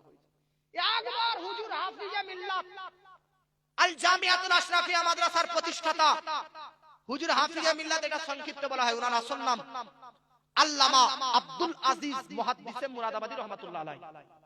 এই হুজুর হাফিজে মিল্লাত তিনি লিখতেছেন আলা হযরত একদিন এমন অসুস্থ আর তিনি জামাতের নামাজ পড়ার জন্য মসজিদে যাবেন, তো তাকে খাটলিতে যে যারা নিয়ে যায় 2-4 জন, তারা কেউ নাই, কাউকে খুঁজে পাওয়া যায় না, দেখতে পাওয়া যায় না। তো তিনি ওই শরীর অসুস্থ অবস্থায়, বাচ্চা ছেলে যারা হাঁটতে পারে না দেখবেন কেমন করে পিঠ পেট বুক কে ছাটলাতে যেমন নিয়ে যায়, ঠিক আলা হযরত অসুস্থ অবস্থায় তার শরীর চলে না, কাউকে পায়নি যে তাকে খাটলিতে করে মসজিদ পর্যন্ত পৌঁছে দিবে। উনি ওই বাচ্চা ছেলের মতন হামকুরু টানতে টানতে বুক আর পেটের ভরের উপর জমিনে ভর দিতে দিতে দিতে দিতে তিনি মসজিদ পর্যন্ত গিয়ে জামাতের সহিত নামাজ পড়েছেন। ये आला हजरत, এজন্য মাসলাকে আলা হযরত বলার আগে নামাজ যে আপনার মাসলাকে আলা হযরতের এটা মুখ্য উদ্দেশ্য ছিল, এটা আপনাদের আমাদেরকে মনে রাখতে হবে। বলেন ইনশাআল্লাহ, আর জোরে বলেন ইনশাআল্লাহ। বাবাজি মিল্লাত ইসলামিয়া আপনাদেরকে বলতে চাই ব্রাদার, ইয়া আলা হযরত জীবনে কোনোদিন রোজাও ছাড়েননি। 7 বছর বয়স থেকে রোজা রেখেছেন। 7 বছরের বাচ্চা তো একটা দুটো রোজা রাখার পর, অনেক বাচ্চা 7 বছরের রোজা, অনেক বাচ্চা আছে যারা বিরাদার 1-2 বিরাদার 7-8 বছরের বাচ্চা যারা 1-2 কোন রকম রোজা রাখে। কিন্তু ইমাম আহমদ রাজা খান আলা হযরত তিনি তিনার বিরাদার জীবনে 7 বছর বয়স থেকে বিরাদার ওয়াল টাইম সব বিরাদার তিনি রোজাগুলো আদায় করতে। কোন মাসুম কোন বাচ্চা রেখে রোজা দুনিয়া ছেড়ে যায় চলে, তার ওসিলায় মাতা পিতা যাবে জান্নাতীর দলে।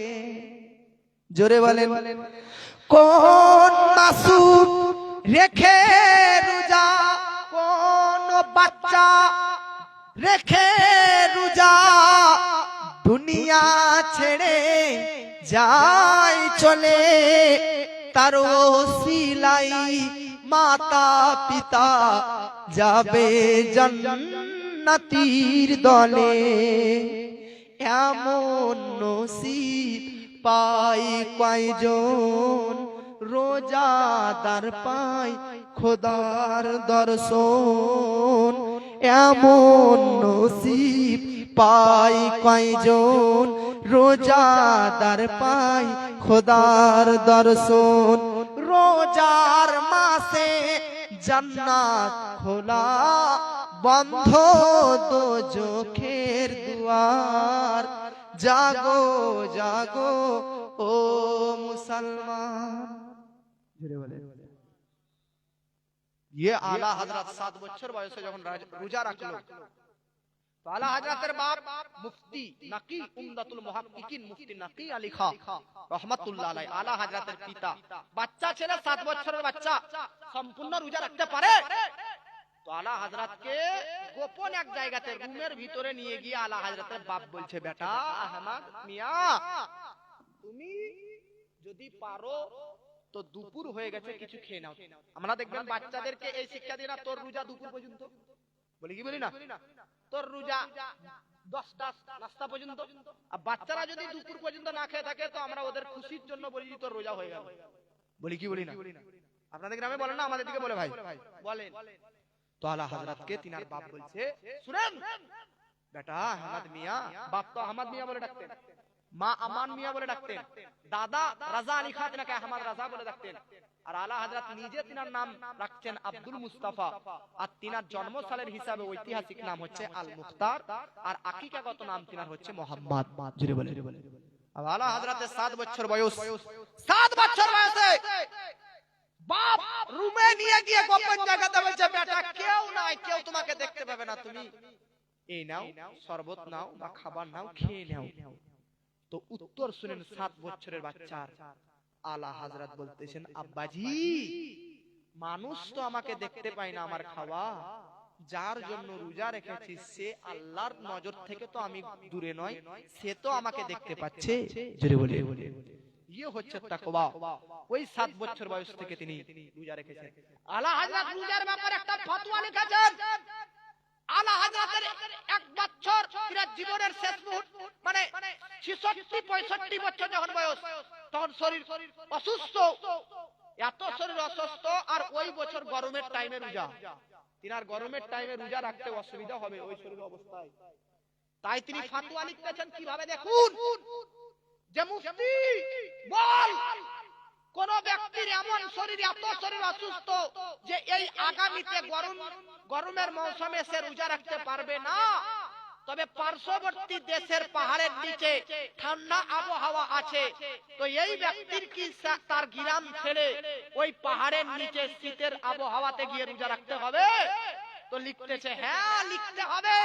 তো লিখতেছে হ্যাঁ নিজের এলাকা ছাড়তে হবে, যদি গরমে রোজা না রাখতে পারে তো পাশের দেশের পাহাড়ের নিচে ঠান্ডা আবহাওয়াতে গেলেও রোজা রাখা তার উপর ফরজ।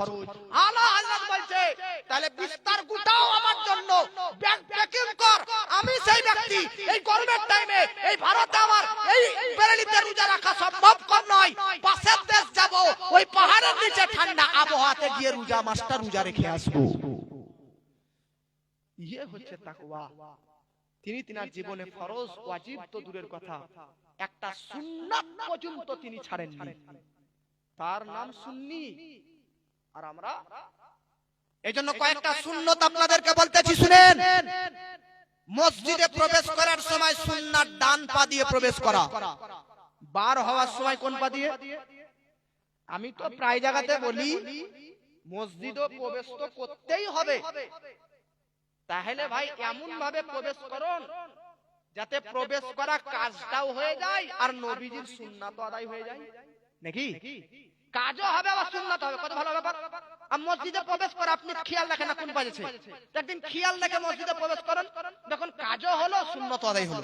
নবী বলছে মান আহাব্বা সুন্নতি, যে ব্যক্তি আমার সুন্নাতকে মহব্বত করলো, ফাকাদ আহাব্বানি, সে আমাকে মহব্বত করলো, ওয়া মান আহাব্বানি, যে আমাকে মহব্বত করলো সে আমার সঙ্গে জান্নাতে রইলো। জোরে বলে। এইজন্য বাবা মসজিদে প্রবেশ করার সময় ডান পা, বার হওয়ার সময় বাম পা, এটা সুন্নাত। মসজিদে প্রবেশ করার সময় দোয়া বলা, দোয়াটা কি? আল্লাহুম্মা ফতাহলি আবওয়াব রাহমাতিক। কিন্তু আবু দাউদ শরীফের মধ্যে একটা হাদিস আছে, ইজা দাখালা আহাদুকুমুল মসজিদ ফায়ুসাল্লি আলান নবী সুম্মা ইয়াকুল আল্লাহুম্মা ফতাহলি আবওয়াব রাহমাতিক। আবু দাউদ শরীফের মধ্যে ইমাম আবু দাউদ লিখতেছে, তোমরা যখন মসজিদে প্রবেশ করতে যাবে তো ডান পা দিয়ে প্রবেশ করবে, প্রবেশ করার আগে প্রথমে নবীজির উপর দরুদ পাঠ করবে, তারপর ওই যে দোয়া আল্লাহুম্মা ফতাহলি আবওয়াব রাহমাতিক, এই দোয়া দোয়াটা পাঠ করবে। তাহলে মসজিদে প্রবেশ করার সময় বেরাদার সুন্নাত দোয়া হচ্ছে আগে নবীজির প্রতি দরুদ পাঠ করা, তারপরে এই যে মসজিদে প্রবেশ করার দোয়া পাঠ করা। এ বাবাজি আপনাদেরকে বলতে চাই বেরাদার, সুন্নাত আদায় হবে আবার কাজও আদায় হবে। বেরাদার ডান হাতে বেরাদার খাবার খাওয়া সুন্নাত, সেই তো আপনি খাবার খাবেন পানি পান করবেনই, তাহলে ডান হাত দিয়ে করুন, বাম হাত দিয়ে কেন করবেন? বাম দিকে করা হচ্ছে বেরাদার শয়তানি কাজ, ডান দিকে করা এটা আল্লাহর রহমতের কাজ। বাবাজি ডান হাতে বেরাদার পান করবেন খাবেন, সুন্নাত আদায় হবে, খাওয়া দাওয়া পানাহারও কমপ্লিট হবে। এ বাবাজি পানি খাবেন 3 নিঃশ্বাসে। কয় নিঃশ্বাসে? এক গ্লাস পানি ঢক ঢক ঢক ঢক ঢক করে পুরা লয়। এক গ্লাস পানিকে 3 নিঃশ্বাস মানে 3 বার শ্বাস নেবেন। কেন জানেন? মেডিকেল সায়েন্স বলছে যদি এক ঢোকে পানি খান তো পানির যে নিঃশ্বাস, এই যে আমরা নিঃশ্বাস নেই ওটাকে অক্সিজেন বলে, আর যেটা বার করি ওটা কার্বন ডাই অক্সাইড, ওটা খারাপ। তো যখন পানি খাবো তো আমরা নিঃশ্বাস ফেলি কিনা, এই যে কার্বন ডাই অক্সাইডটা যেটা পানির সঙ্গে মিশ্রিত হয়ে যদি ভিতরে যায় তো জীবাণু যাবে আর ভিতরে এটা ক্ষতিকর। এই জন্য ইসলামিক সায়েন্টিস্ট নবী মোহাম্মদ বলে দিয়েছেন 3 নিঃশ্বাসে তোমরা পানি একটু খাবা তারপর নিঃশ্বাস ফেলবা, জীবাণু বাতাসে চলে যাবে, আবার পান করবা, আবার তোমার আজকে বিরাদার মিল্লাতে ইসলামিয়া মিনারেল ওয়াটারের মতন শুভ পানি তোমার ভিতরে প্রবেশ করবে। জোরে বলে পানি পান করবেন বিসমিল্লাহ বলে, পানি পান করবেন বসে সুন্নাত। উজু আর জমজমের পানি ছাড়া বসে সব পানি পান করা কি সুন্নাত। পানিও পান করা হলো, বসে সুন্নাত আদায় হলো। পানি যদি কেউ দাঁড়িয়ে পান করে তো নবী বলতেছে সেটা বমি করে বার করে দাও, এত ক্ষতি দাঁড়িয়ে পানি পান করলে। আজ আমাদের সমাজে ওই দাঁড়িয়ে পানি পান করার প্রচলন চলতেছে, সুন্নাতই নয়। নবীজির সুন্নাতগুলো আদায় করেন, দাঁড়িয়ে নয় বসে পান করবেন। দাঁড়িয়ে যদি সুন্নাত কেউ পানি পান করে তো মেডিকেল সায়েন্স বলতেছে যেতে ব্রাদার এই যে টুটি হুলকুম এখানে পানির প্রেসার পড়ে, যাতে এই হুলকুমের দ্বারাতে এই বুকুর ব্রাদার মিল্লাত ইসলামের চাপ হতে পারে, এতে ক্ষতি হবে। বসে পানি পান করলে সব দিকে। আর ব্রাদার জগে নয় গ্লাসে পান করবেন। আপনাদেরকে বলতে চাই ব্রাদার এই সুন্নাতগুলো আদায় করবেন। বাথরুমে প্রবেশ করবেন বাম পা দিয়ে, মসজিদে প্রবেশ করার সময় ডান পা, বাথরুমে প্রবেশ করার সময় বাম পা, বার হবেন তখন ডান পা, জুতো পরবেন তো ডান পা দিয়ে, পায়জামা পরবেন প্যান্ট পরবেন তো বসে বসে। এই মশলা শুনেন, নবী বলতেছে যদি কোন ব্যক্তি প্যান্ট আর পায়জামা দাঁড়িয়ে দাঁড়িয়ে পড়ে মরার আগে এমন রোগ হবে তার রোগের কোনো ওষুধ দুনিয়াতে পাওয়া যাবে না। সঠিক না ভুল হয়েছে? তাহলে ভাই এই কথাটা কি জানেন? কতদিন আপনি প্যান্ট পায়জামা কোনো গুরুত্বই দিলেন না, দাঁড়িয়ে পড়ে নিলেন। কি দরকার? সুন্নাত আদায় হবে, বসে বসে প্যান্ট পায়জামা পরে সুন্নাত আদায় হবে, প্যান্টও পড়া হবে নাকি? জোরে বলেন। সুন্নাতের প্রতি আমাদের মহব্বত থাকতে হবে। কেমন মহব্বত? আলা হযরতের সুন্নাতের প্রতি দেখেন। আলা হযরত একবার দাওয়াতে গেলেন, তো আলা হযরতের সিস্টেম ছিল গরিবদের দাওয়াতকে আগে আগে গ্রহণ করা, ধনীদের দাওয়াত কম, গরিবদের দাওয়াতকে তিনি আগে কবুল করতেন। এটা আলেমদের বৈশিষ্ট্য হওয়া উচিত। গরিবদের সাথে কোনো সালাম কালাম নাই, গরিবের উঠা বসা নাই। আর গ্রামের প্রধান বড় লোকরা তাদের সঙ্গে ইমাম সাহেবরা ঘুরে বেড়াচ্ছে নাকি টাকার জন্য। এটা অনেক জায়গাকার হয়, তাদের জন্য আমি বলতে চাই প্রায় ব্যক্তিদেরকে আগে গরিবকে সালাম করেন, আগে গরিবকে রেসপন্স গুরুত্ব দেন। আলা হযরত একজন গরিবের বাড়িতে দাওয়াত খেতে গেলেন, তো আলা হযরতের সঙ্গে কয়েকজন মুরিদও গেলেন। তো আলা হযরতের সামনে সুসা রাখা হয়েছে। সুসা বুঝেন? খিরিয়া যাকে বলে, সমাজ মে আরি? আপনারা কি বলেন, খিরিয়া না সুসা? শসা। বাহ, আচ্ছা সুসা রাখা হয়েছে এক প্লেট, সুসা কেটে কেটে আলা হযরত এর সামনে সুসা। তো মুরিদরা বলতেছেন আদব এটাই, ইমাম সাহেবের সঙ্গে যদি কোনো জায়গায় খেতে যান আদব কি শিখেন? যতক্ষণ না ইমাম না খাবে ততক্ষণ না খাবেন না, এটা আদব। ফরজ ওয়াজিব নয়, তবে আদব। আর ওইদিকে ইমামের প্লেটে ভাতই পড়লো না, আর মুক্তাদির খাওয়া কমপ্লিট হয়ে গেল, এ আদব? আদব হচ্ছে ইমাম সাহেবের সঙ্গে যে যাবে আগে ইমামের মুখে উঠবে খাবার, তারপর মুক্তাদি খাবে, এটা আদব। তো আলা হযরত সামনে সুসা রাখা, মুরিদরা অপেক্ষিত যে আগে আলা হযরত ভক্ষণ করবেন তারপর আমরা খাবো। ইমামুল ইমাম কালামুল ইমাম মুজাদ্দিদিন মিল্লাত আশ-শাহ ইমাম আহমদ রাজা খান আলা হযরত আলাইহি রাহমাত ওয়া রিজওয়ান সামনে সুসার প্লেট, সুসার টুকরো রাখা রয়েছে। আলা হযরত সুসার এক টুকরো মুখে ভক্ষণ করলেন। জোরে বলেন, এই জোরে বলেন। সুসার একটা টুকরো যেমনই আলা হযরত মুখে যেমনই ভরলেন, যেমনই ভরা, অন্য একটা মুরিদ প্লেটে হাত বাড়িয়েছে সুসা নেওয়ার জন্য। তো আলা হযরত বলতেছে দাঁড়াও, আগে আমাকে আরেকবার খেতে দাও। আলা হযরত আরেকটা সুসা নিলেন, আবার আরেকটা মুরিদ হাত বাড়িয়েছে, আলা হযরত বলতেছে থামো। আলা হযরত তৃতীয় টুকরা সুসার অংশ তুলে খায়, আর একজন মুরিদ বেরাদার হাত বাড়ায়। তখন আলা হযরত বলেন শুনো, তোমাদেরকে কাউকে সুসা দিব না, সব সুসার অংশগুলো খেয়ে নিব। মুরিদরা কি বলবে, এরকম ভেট বতা পীরের কেন মুরিদ হয়েছে নাকি, এটাই তো বলবে। अब इमाम যদি এরকম করে মুক্তাদিকে সঙ্গে নিয়ে যায় দাওয়াতের, এক টুকরাও না দেয়, ইমাম সব খাইলে তো মুক্তাদি গাল দিবে দিবে না। अब কি ঘটনা ঘটেছে দেখুন। আলা হযরতকে আদবের সহিত জিজ্ঞাসা করছে, হুজুর আপনি তো এত খাবার কোনোদিন খান না, আজ আমাদেরকে না দিয়ে কেন খেলেন, একটু বলবেন ব্যাপারটা কি মাজরা কে? তো আলা হযরতের উত্তর বলছে, এই যে সুসা রাখা আছে, যখন প্রথম টুকরা আমি খেলাম তো সুসরাটা তিতো ছিল, তিতো কারওয়া, এত তিতো আমি ভাবলাম মনে হয় আরেকটা সুসা নি, ওটা নিশ্চয় মিষ্টি ভালো হবে, সুস্বাদু হবে। তার একটা নাম ওটাও তিতো, আমি ভাবলাম আরেকটা নিশ্চয় ভালো হবে, আরেকটা নিলাম ওটাও তিতো। তো এক এক করতে করতে আমি সবগুলো খেয়ে নিলাম, সব কয়টাই তিতো। তোমাদেরকে এই জন্য খাবার খেতে দিলাম না, সুসার দিলাম না, তাতে তোমরা যদি সুসার টুকরো নিয়ে তিতো বলে থুথু করে দাও, তাহলে এটা আমি সহ্য করতে পারবো না। কেন? কারণ সুসা হচ্ছে আমার নবীর একটা পছন্দনীয় খাবার। সুসা নবীজির খাবার সুন্নাত, আর কেউ নবীজির সুন্নতি খাবারকে থুথু করে দিবে, এটা সহ্য করব না। এই জন্য আমি তোমাদেরকে না দিয়ে সব তিতো খাবার আমি নিজেই খাবার খেয়ে নিয়েছি। তিতো মিষ্টি বড় কথা নয়, খাবারটা কার সঙ্গে সম্পর্ক, এটা হচ্ছে বড় কথা। এই হচ্ছে আলা হযরত, যারা নামাজের প্রতি সুন্নাতের প্রতি এতটা মহব্বত ছিল। বাবাজি আপনাদেরকে বলতে চাই, এই জন্য সুন্নাতকে আঁকড়ে ধরুন। আপনাকে এই যে মসজিদ আবাদ করবে, 2-5 মিনিট শুনে শেষ করতেছি, যে মসজিদকে যারা আবাদ করবে তাদের 3 নম্বর বৈশিষ্ট্য, এই যে নামাজির বহুত ব্যাখ্যা যাবে, কিন্তু এত তো খোলা যাবে না। নামাজের 4 নম্বর বৈশিষ্ট্য, মসজিদের যে আবাদ করবে তাদের 4 নম্বর বৈশিষ্ট্য, তারা যাকাত দিবে। কি দিবে? আজ আমরা যাকাত বার করি না, জালসাতে অনেকে মনে করে 5000 10,000 দিলাম এটাই বোধহয় যাকাত। দান কয়েক প্রকার আছে, একটা হচ্ছে সদকায়ে ফিতর, এটা ওয়াজিব দান। একটা হচ্ছে উসুর, এটা ওয়াজিব, এটা যাকাত, এটা ফরজ। একটা হচ্ছে এরকম বাৎসরিক যাকাত, একটা হচ্ছে এরকম নফল দান। নফল দান এই যে আপনারা এতক্ষণ ধরে দিলেন, এগুলো নফল, দিলে ভালো, না দিলে কোনো ব্যাপার না।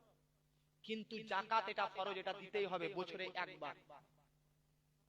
আপনার সারা বছর ইনকাম করার পর আলমারিতে টাকা রাখেন, 5 লাখ টাকা আছে, আজকে দেখলেন 5 লাখ টাকা আছে, এক বছর পার হয়ে দেখলেন 10 লাখ টাকা। अब 10 লাখ টাকার মধ্যে বিরাদার নে মিল্লাত ইসলামিয়া আপনার যাকাত বার করতে হবে। ওই যাকাতের খাত 8 রকমের ব্যক্তি আছে, তাদেরকে দিতে হবে, কারা কোরআনে লেখা আছে। এর যাকাত দিবেন। জমির যাকাত দিতে হবে ফসল দ্বারা। আমরা তো শুধু ধানের যাকাত দিই, আলুর যাকাত দিই না, টমেটোর যাকাত দিই না, ঝিঙ্গার যাকাত দিই না, অন্যান্য ফসল দিই না। না, দিতে হবে। জমির যাকাত হচ্ছে যদি আল্লাহর বৃষ্টিতে হয় তাহলে 10 ভাগের ক ভাগ? 1 ভাগ। আর যদি নিজে থেকে ছিটে ছুটে করেন তাহলে 20 ভাগের 1 ভাগ। কথা বুঝতে পেরেছেন? এই জন্য বাবাজি আপনাদেরকে বলতে চাই, বিরাদার নে মিল্লাত ইসলাম, বিরাদার আল্লাহর যদি ইতে হয় এইভাবে আপনারা যাকাত দিবেন। আর মসজিদ যারা আবাদ করবে তাদের এটা বৈশিষ্ট্য হবে যে তারা যাকাত দিবে, যাকাত বার করবে টাইম মোতাবেক। 5 নম্বর বৈশিষ্ট্য, মসজিদ যারা আবাদ করবে তাদের 5 নম্বর বৈশিষ্ট্য, আল্লাহ ছাড়া আর কাউকে ভয় করবে না। জোরে বলেন সুবহানাল্লাহ।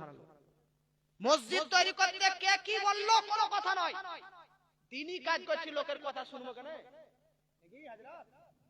দিনই কাজে অনেকজন বাধা দিবে, অনেকজন খুদ বার করবে, বদনাম করবে। লাম ইয়াখশা ইল্লাল্লাহ, এক আল্লাহকে সন্তুষ্ট উদ্দেশ্যের জন্য আপনি মসজিদের কাজ করুন। এটা মসজিদ আবাদকারীর এই তাকওয়া হওয়া উচিত। নিয়ত যদি থাকে মসজিদ তৈরি করা এক আল্লাহকে রাজি করা, তাহলে তো ঠিক আছে। আর নিয়ত যদি মসজিদকে তৈরি করা লোকের কাছে নাম নেওয়া উদ্দেশ্য থাকে, তাহলে ওই ব্যক্তি মসজিদ তৈরি করে সওয়াব পাবে? জোরে বলেন। মসজিদ আবাদ করাতে যদি নিয়ত খারাপ হয় তাহলে এই নিয়তে গরমিল হলে সওয়াব বঞ্চিত হয়ে যাবে। এইজন্য ব্রাদার এক আল্লাহকে সন্তুষ্টর উদ্দেশ্যে রাজি করার জন্য আমাদের নিয়ত থাকতে হবে। জোরে বলেন ইনশাআল্লাহ। বুখারীর প্রথম হাদিস ইন্নামাল আমালু বিন্নিয়াত, বুখারীর মিডল হাদিস ইন্নামাল আমালু বিল খাওয়াতিম, লাস্ট হাদিস কালিমাতানে হাবিবাতানে খাফিফাতানে মিনাল লিসান ওয়া সাকিলাতানে ফিল মিজান। আল্লাহর নিকট আপনাদেরকে বলতে চাই ব্রাদার, এই যে 5 নম্বর বৈশিষ্ট্য, আল্লাহ ছাড়া কাউকে ভয় করা যাবে, বলেন জোরে বলেন, আল্লাহ ছাড়া কাউকে। একটা কথা লাস্ট বলে আমার বক্তব্য ইতি করতেছি, আপনারা একবার হাত তুলে বলুন সুবহানাল্লাহ। আমাদের বীরভূম ডিস্ট্রিক্টে একটা মাজার আছে জরুর বলে, আলিমউদ্দিন হুজুরকে জিজ্ঞেস করেন, উনি ওখানে জলসা করতে গিয়েছে, ওনারা জানেন, ওনারা আমাদের ওইদিককার লোক। জরুর বলে মুরারই থেকে উমরপুর এর মধ্যে রাস্তা, তো ওই জায়গাতে একটা আল্লাহর ওলির মাজার আছে, ওলির নাম হচ্ছে জুহাদ্দি বাবা। জুহাদ্দি বাবা রহমাতুল্লাহ আলাইহি, উনি যখন বেঁচে ছিলেন প্রকাশ্য, তো তিনি একটা লোটা ব্যবহার করতেন, ওয়াধানা আমরা বলি, আপনারা কি বলেন লোটা? আচ্ছা, তো একটা লোটা ব্যবহার করতেন, প্লাস্টিকের নয়, মাটির বদনা করতেন। ওই একটাই বদনাতে তিনি উযু করতেন, ওই বদনাতেই পান করতেন, পানি পান করতেন, ওই বদনাতে বাথরুমে পেশাব পায়খানা যাবতীয় হাজাতের কাজ কমপ্লিট করতেন, একই বদনাতে সব কাজ করতেন।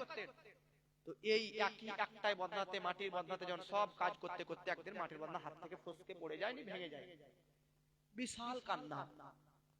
তো মুরিদরা বলছে, হুজুর আপনার সামান্য মাটির বদনা ভেঙেছে, লোটা ভেঙেছে, আপনি আমাদেরকে ইজাজত দেন সোনার বদনা বানিয়ে দেব, একটা বদনা ভেঙেছে এত কান্না করছেন। তো আল্লাহর ওলি উত্তর দিতেছেন, বাবা রে, বদনা মাটির ভেঙেছে এই নিয়ে আমি কান্না করছি না, কান্না এই জন্য করছি যে এই এক বদনা যে আমার লজ্জায় স্থান গুপ্ত অঙ্গ দেখেছে, আমার এই নিয়ে ভয় হচ্ছে যে আবার আরেকটা বদনা লোটাতে আমার আরেকবার লজ্জা স্থান গুপ্ত অঙ্গ দেখে নেবে। আল্লাহর ওলি বেজান পদার্থ লোটার সামনে এত হায়া, এত গোপন অঙ্গকে লুকায়িত রেখেছে, তাহলে তিনারা দুনিয়ার সামনে নিজের ইজ্জতকে কতটা গোপনে রেখেছে, ইয়ে হচ্ছে আল্লাহর ভয়। বাস আপনাদেরকে বলতে চাই, মা বোন নিজেদের ইজ্জতকে বজায় রাখবেন, সম্মান বজায় রাখবেন। নবীজি বলছে দুটো জিনিসের গ্যারান্টি তোমরা দাও, জান্নাতের গ্যারান্টি আমি তোমাদেরকে দিব। একটা হচ্ছে গুপ্তঙ্গর গ্যারান্টি, কাউ কোন ইজ্জত কারো সামনে প্রকাশ করবে না, স্বামী স্ত্রী আলাদা বিষয়, এই গুপ্তঙ্গের গ্যারান্টি দাও, পরকীয়াতে লিপ্ত করবে না।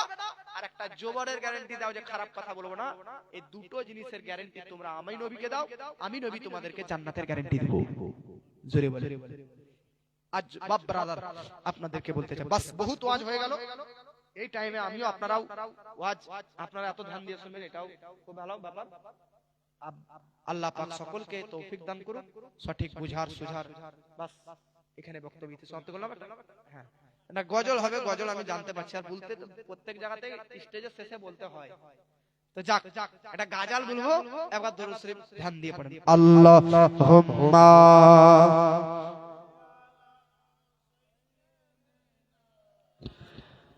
মাওলানা মুহাম্মদ ওয়া আলা আলি সাইয়্যিদিনা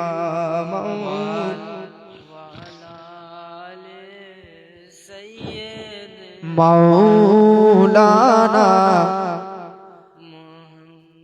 আরে মায়া মিনার, আরে মা আমিনার চাঁদের কোনা, দাই হালিমার কোলে, মক্কা দেশে এলেন শেষে নূরের প্রদীপ জেলে, মক্কা দেশে এলেন শেষে নূরের প্রদীপ জেলে। মায়া মিনার চাঁদের কোনা, দাই হালিমার কোলে, মক্কা দেশে এলেন শেষে নূরের প্রদীপ জেলে। শুনেন ধ্যান দিয়ে, চোখের পাতা বলবে কথা, চোখের পাতা বলবে কথা, রোজ হাসরের দিন। কি বলবে? আমায় পাপে ভুক্ত করে কাটা তোরা দিন, আমায় পাপে ভুক্ত করে কাটা তোরা দিন চোখের পাতা বলবে কথা রোজ হাসরের দিন আমায় পাপে ভুক্ত করে কাটা তোরা দিন আমায় পাপে ভুক্ত করে কাটা তোরা দিন হাতের আঙ্গুল ভাঙবে রে ভুল হারাম খেয়েছিস আর বলবে রে পাপের কাজে হেঁটে চলেছিস বলবে রে পাপের কাজে হেঁটে চলেছিস আর কপাল যে তোর সাক্ষী দিবে নামাজ যে পড়িসনি কপাল যে তোর সাক্ষী দিবে নামাজ যে পড়িসনি তুই উজু করে খোদার দারে সাজদাও করিসনি তুই উজু করে খোদার দারে সাজদাও করিসনি জিবে থাকবে বনসি গাথা বলতে পারবি না তো কথা আর কেরামানার কাতেবিন হিসাবের খাতা খুলে নেকির খাতা শূন্য পাতা গুনায় ভরেছিলে নেকির খাতা শূন্য পাতা গুনায় ভরেছিলে মায়া মিনার চাঁদের কণা দায়ে হালিমার কোলে মক্কা দেশে এলেন শেষে নূরের প্রদীপ জেলে এলো রে ভাই শেষ জামানা এটা শেষ জামানা এলো রে ভাই শেষ জামানা আসছে কঠিন দিন মুসলমানের মেয়েরা সব হয়েছে পর্দাহীন মুসলমানের মেয়েরা সব হয়েছে পর্দাহীন পর পুরুষের সামনে ওগো আসিতে মানা আর পর পুরুষের সামনে তারা পর্দা করে না পর পুরুষের সামনে তারা পর্দা করে না রাস্তাঘাটে যেই মেয়েরা কাপড় দেয় না মাথা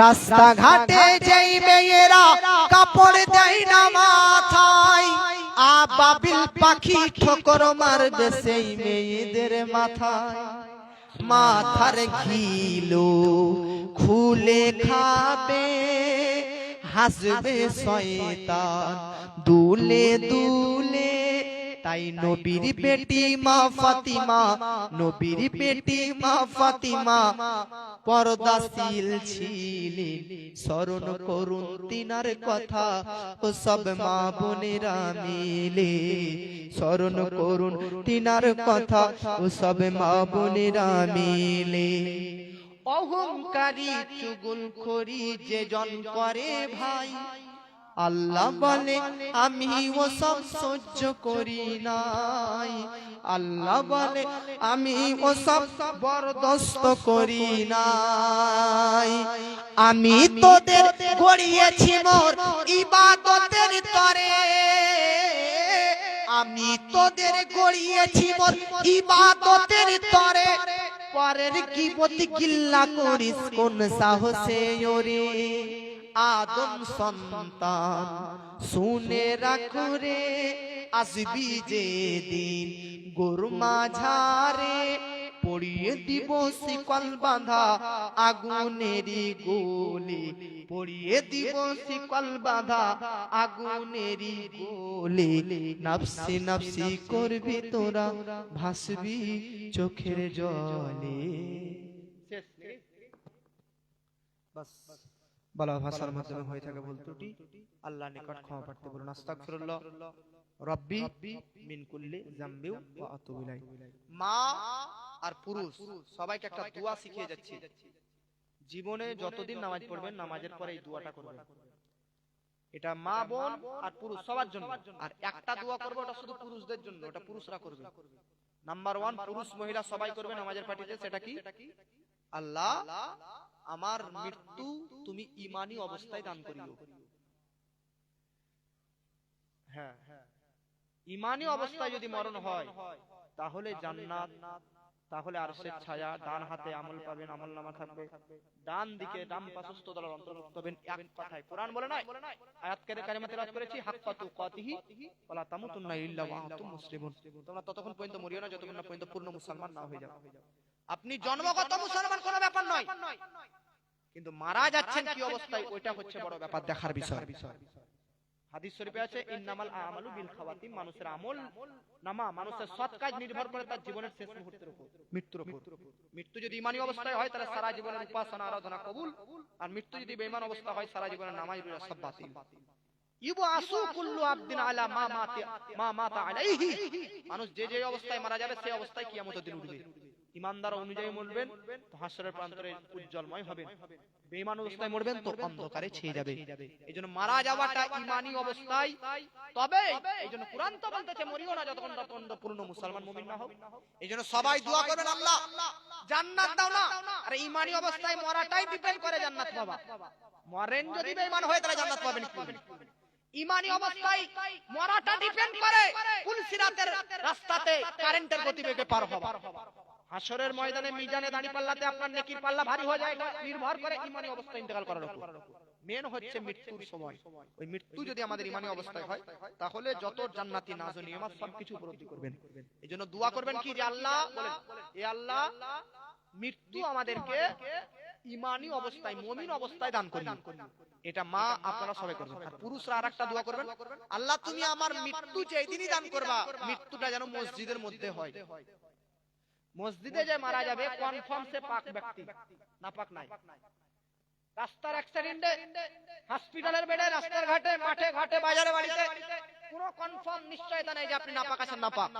কিন্তু মসজিদে যে ঢুকে নাপাক অবস্থায় ঢুকে, উযু করেও ঢুকে পবিত্র অবস্থায়। এই জন্য দোয়া করবেন। আর আপনারা দোয়া করবেন আল্লাহ ইন্তেকাল যেন হয় ঈমানী অবস্থায় আর নামাজের পাঠিতে হয়। আর আপনারা দোয়া করবেন আল্লাহ ঈমানী অবস্থায় যেন মৃত্যু হয় আর ইন্তেকালটা যেন মসজিদের ভিতরে হয়, যেন পবিত্র অবস্থায় হয়। পবিত্র অবস্থায় যদি কারো ইন্তেকাল হয় তো তার রূহটা নিয়ে যাওয়ার জন্য ফেরেশতাদের প্রধান শিক্ষক জিবরিল আমিন তার কাছে হাজির হয়ে যায়। বাস এই দুটো জিনিস শিখালাম। এটা জিনিস আমার কথা আমাকে ভুলে যাবেন, এই দুটি কথা মনে রাখবেন। বাস ইয়া নবী সালামু আলাইকা ইয়া রাসূল ইয়া হাবিবি সালামু আলাইকা সালাওয়াতুল্লাহ ইয়া রাসূলাল্লাহ ইয়া হাবিবাল্লাহ সাল্লাল্লাহু আলাইহি ওয়াসাল্লাম। কবরে হিসাবের কালে নবী যদি যায় আপনার নাম ভুলে, আপনারই দিদার পেলে নবী কবরে স্মরণ আসিবে মনে। ইয়া নবী সালামু আলাইকা ইয়া রাসূল সালামু আলাইকা ইয়া হাবিব সালামু আলাইকা সালাওয়াতুল্লাহ ইয়া রাসূলুল্লাহ ইয়া হাবিবাল্লাহ ইয়া সিরাজাম মুনীরা সাল্লাল্লাহু আলাইহি ওয়াসাল্লাম।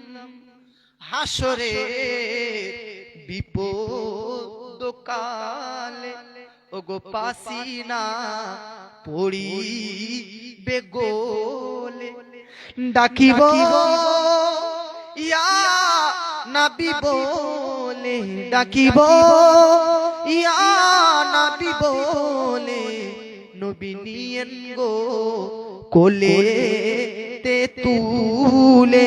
ইয়া নবী সালামু আলাইকা ইয়া রাসূল সালামু আলাইকা ইয়া হাবিব সালামু আলাইকা সালাওয়াতুল্লাহ।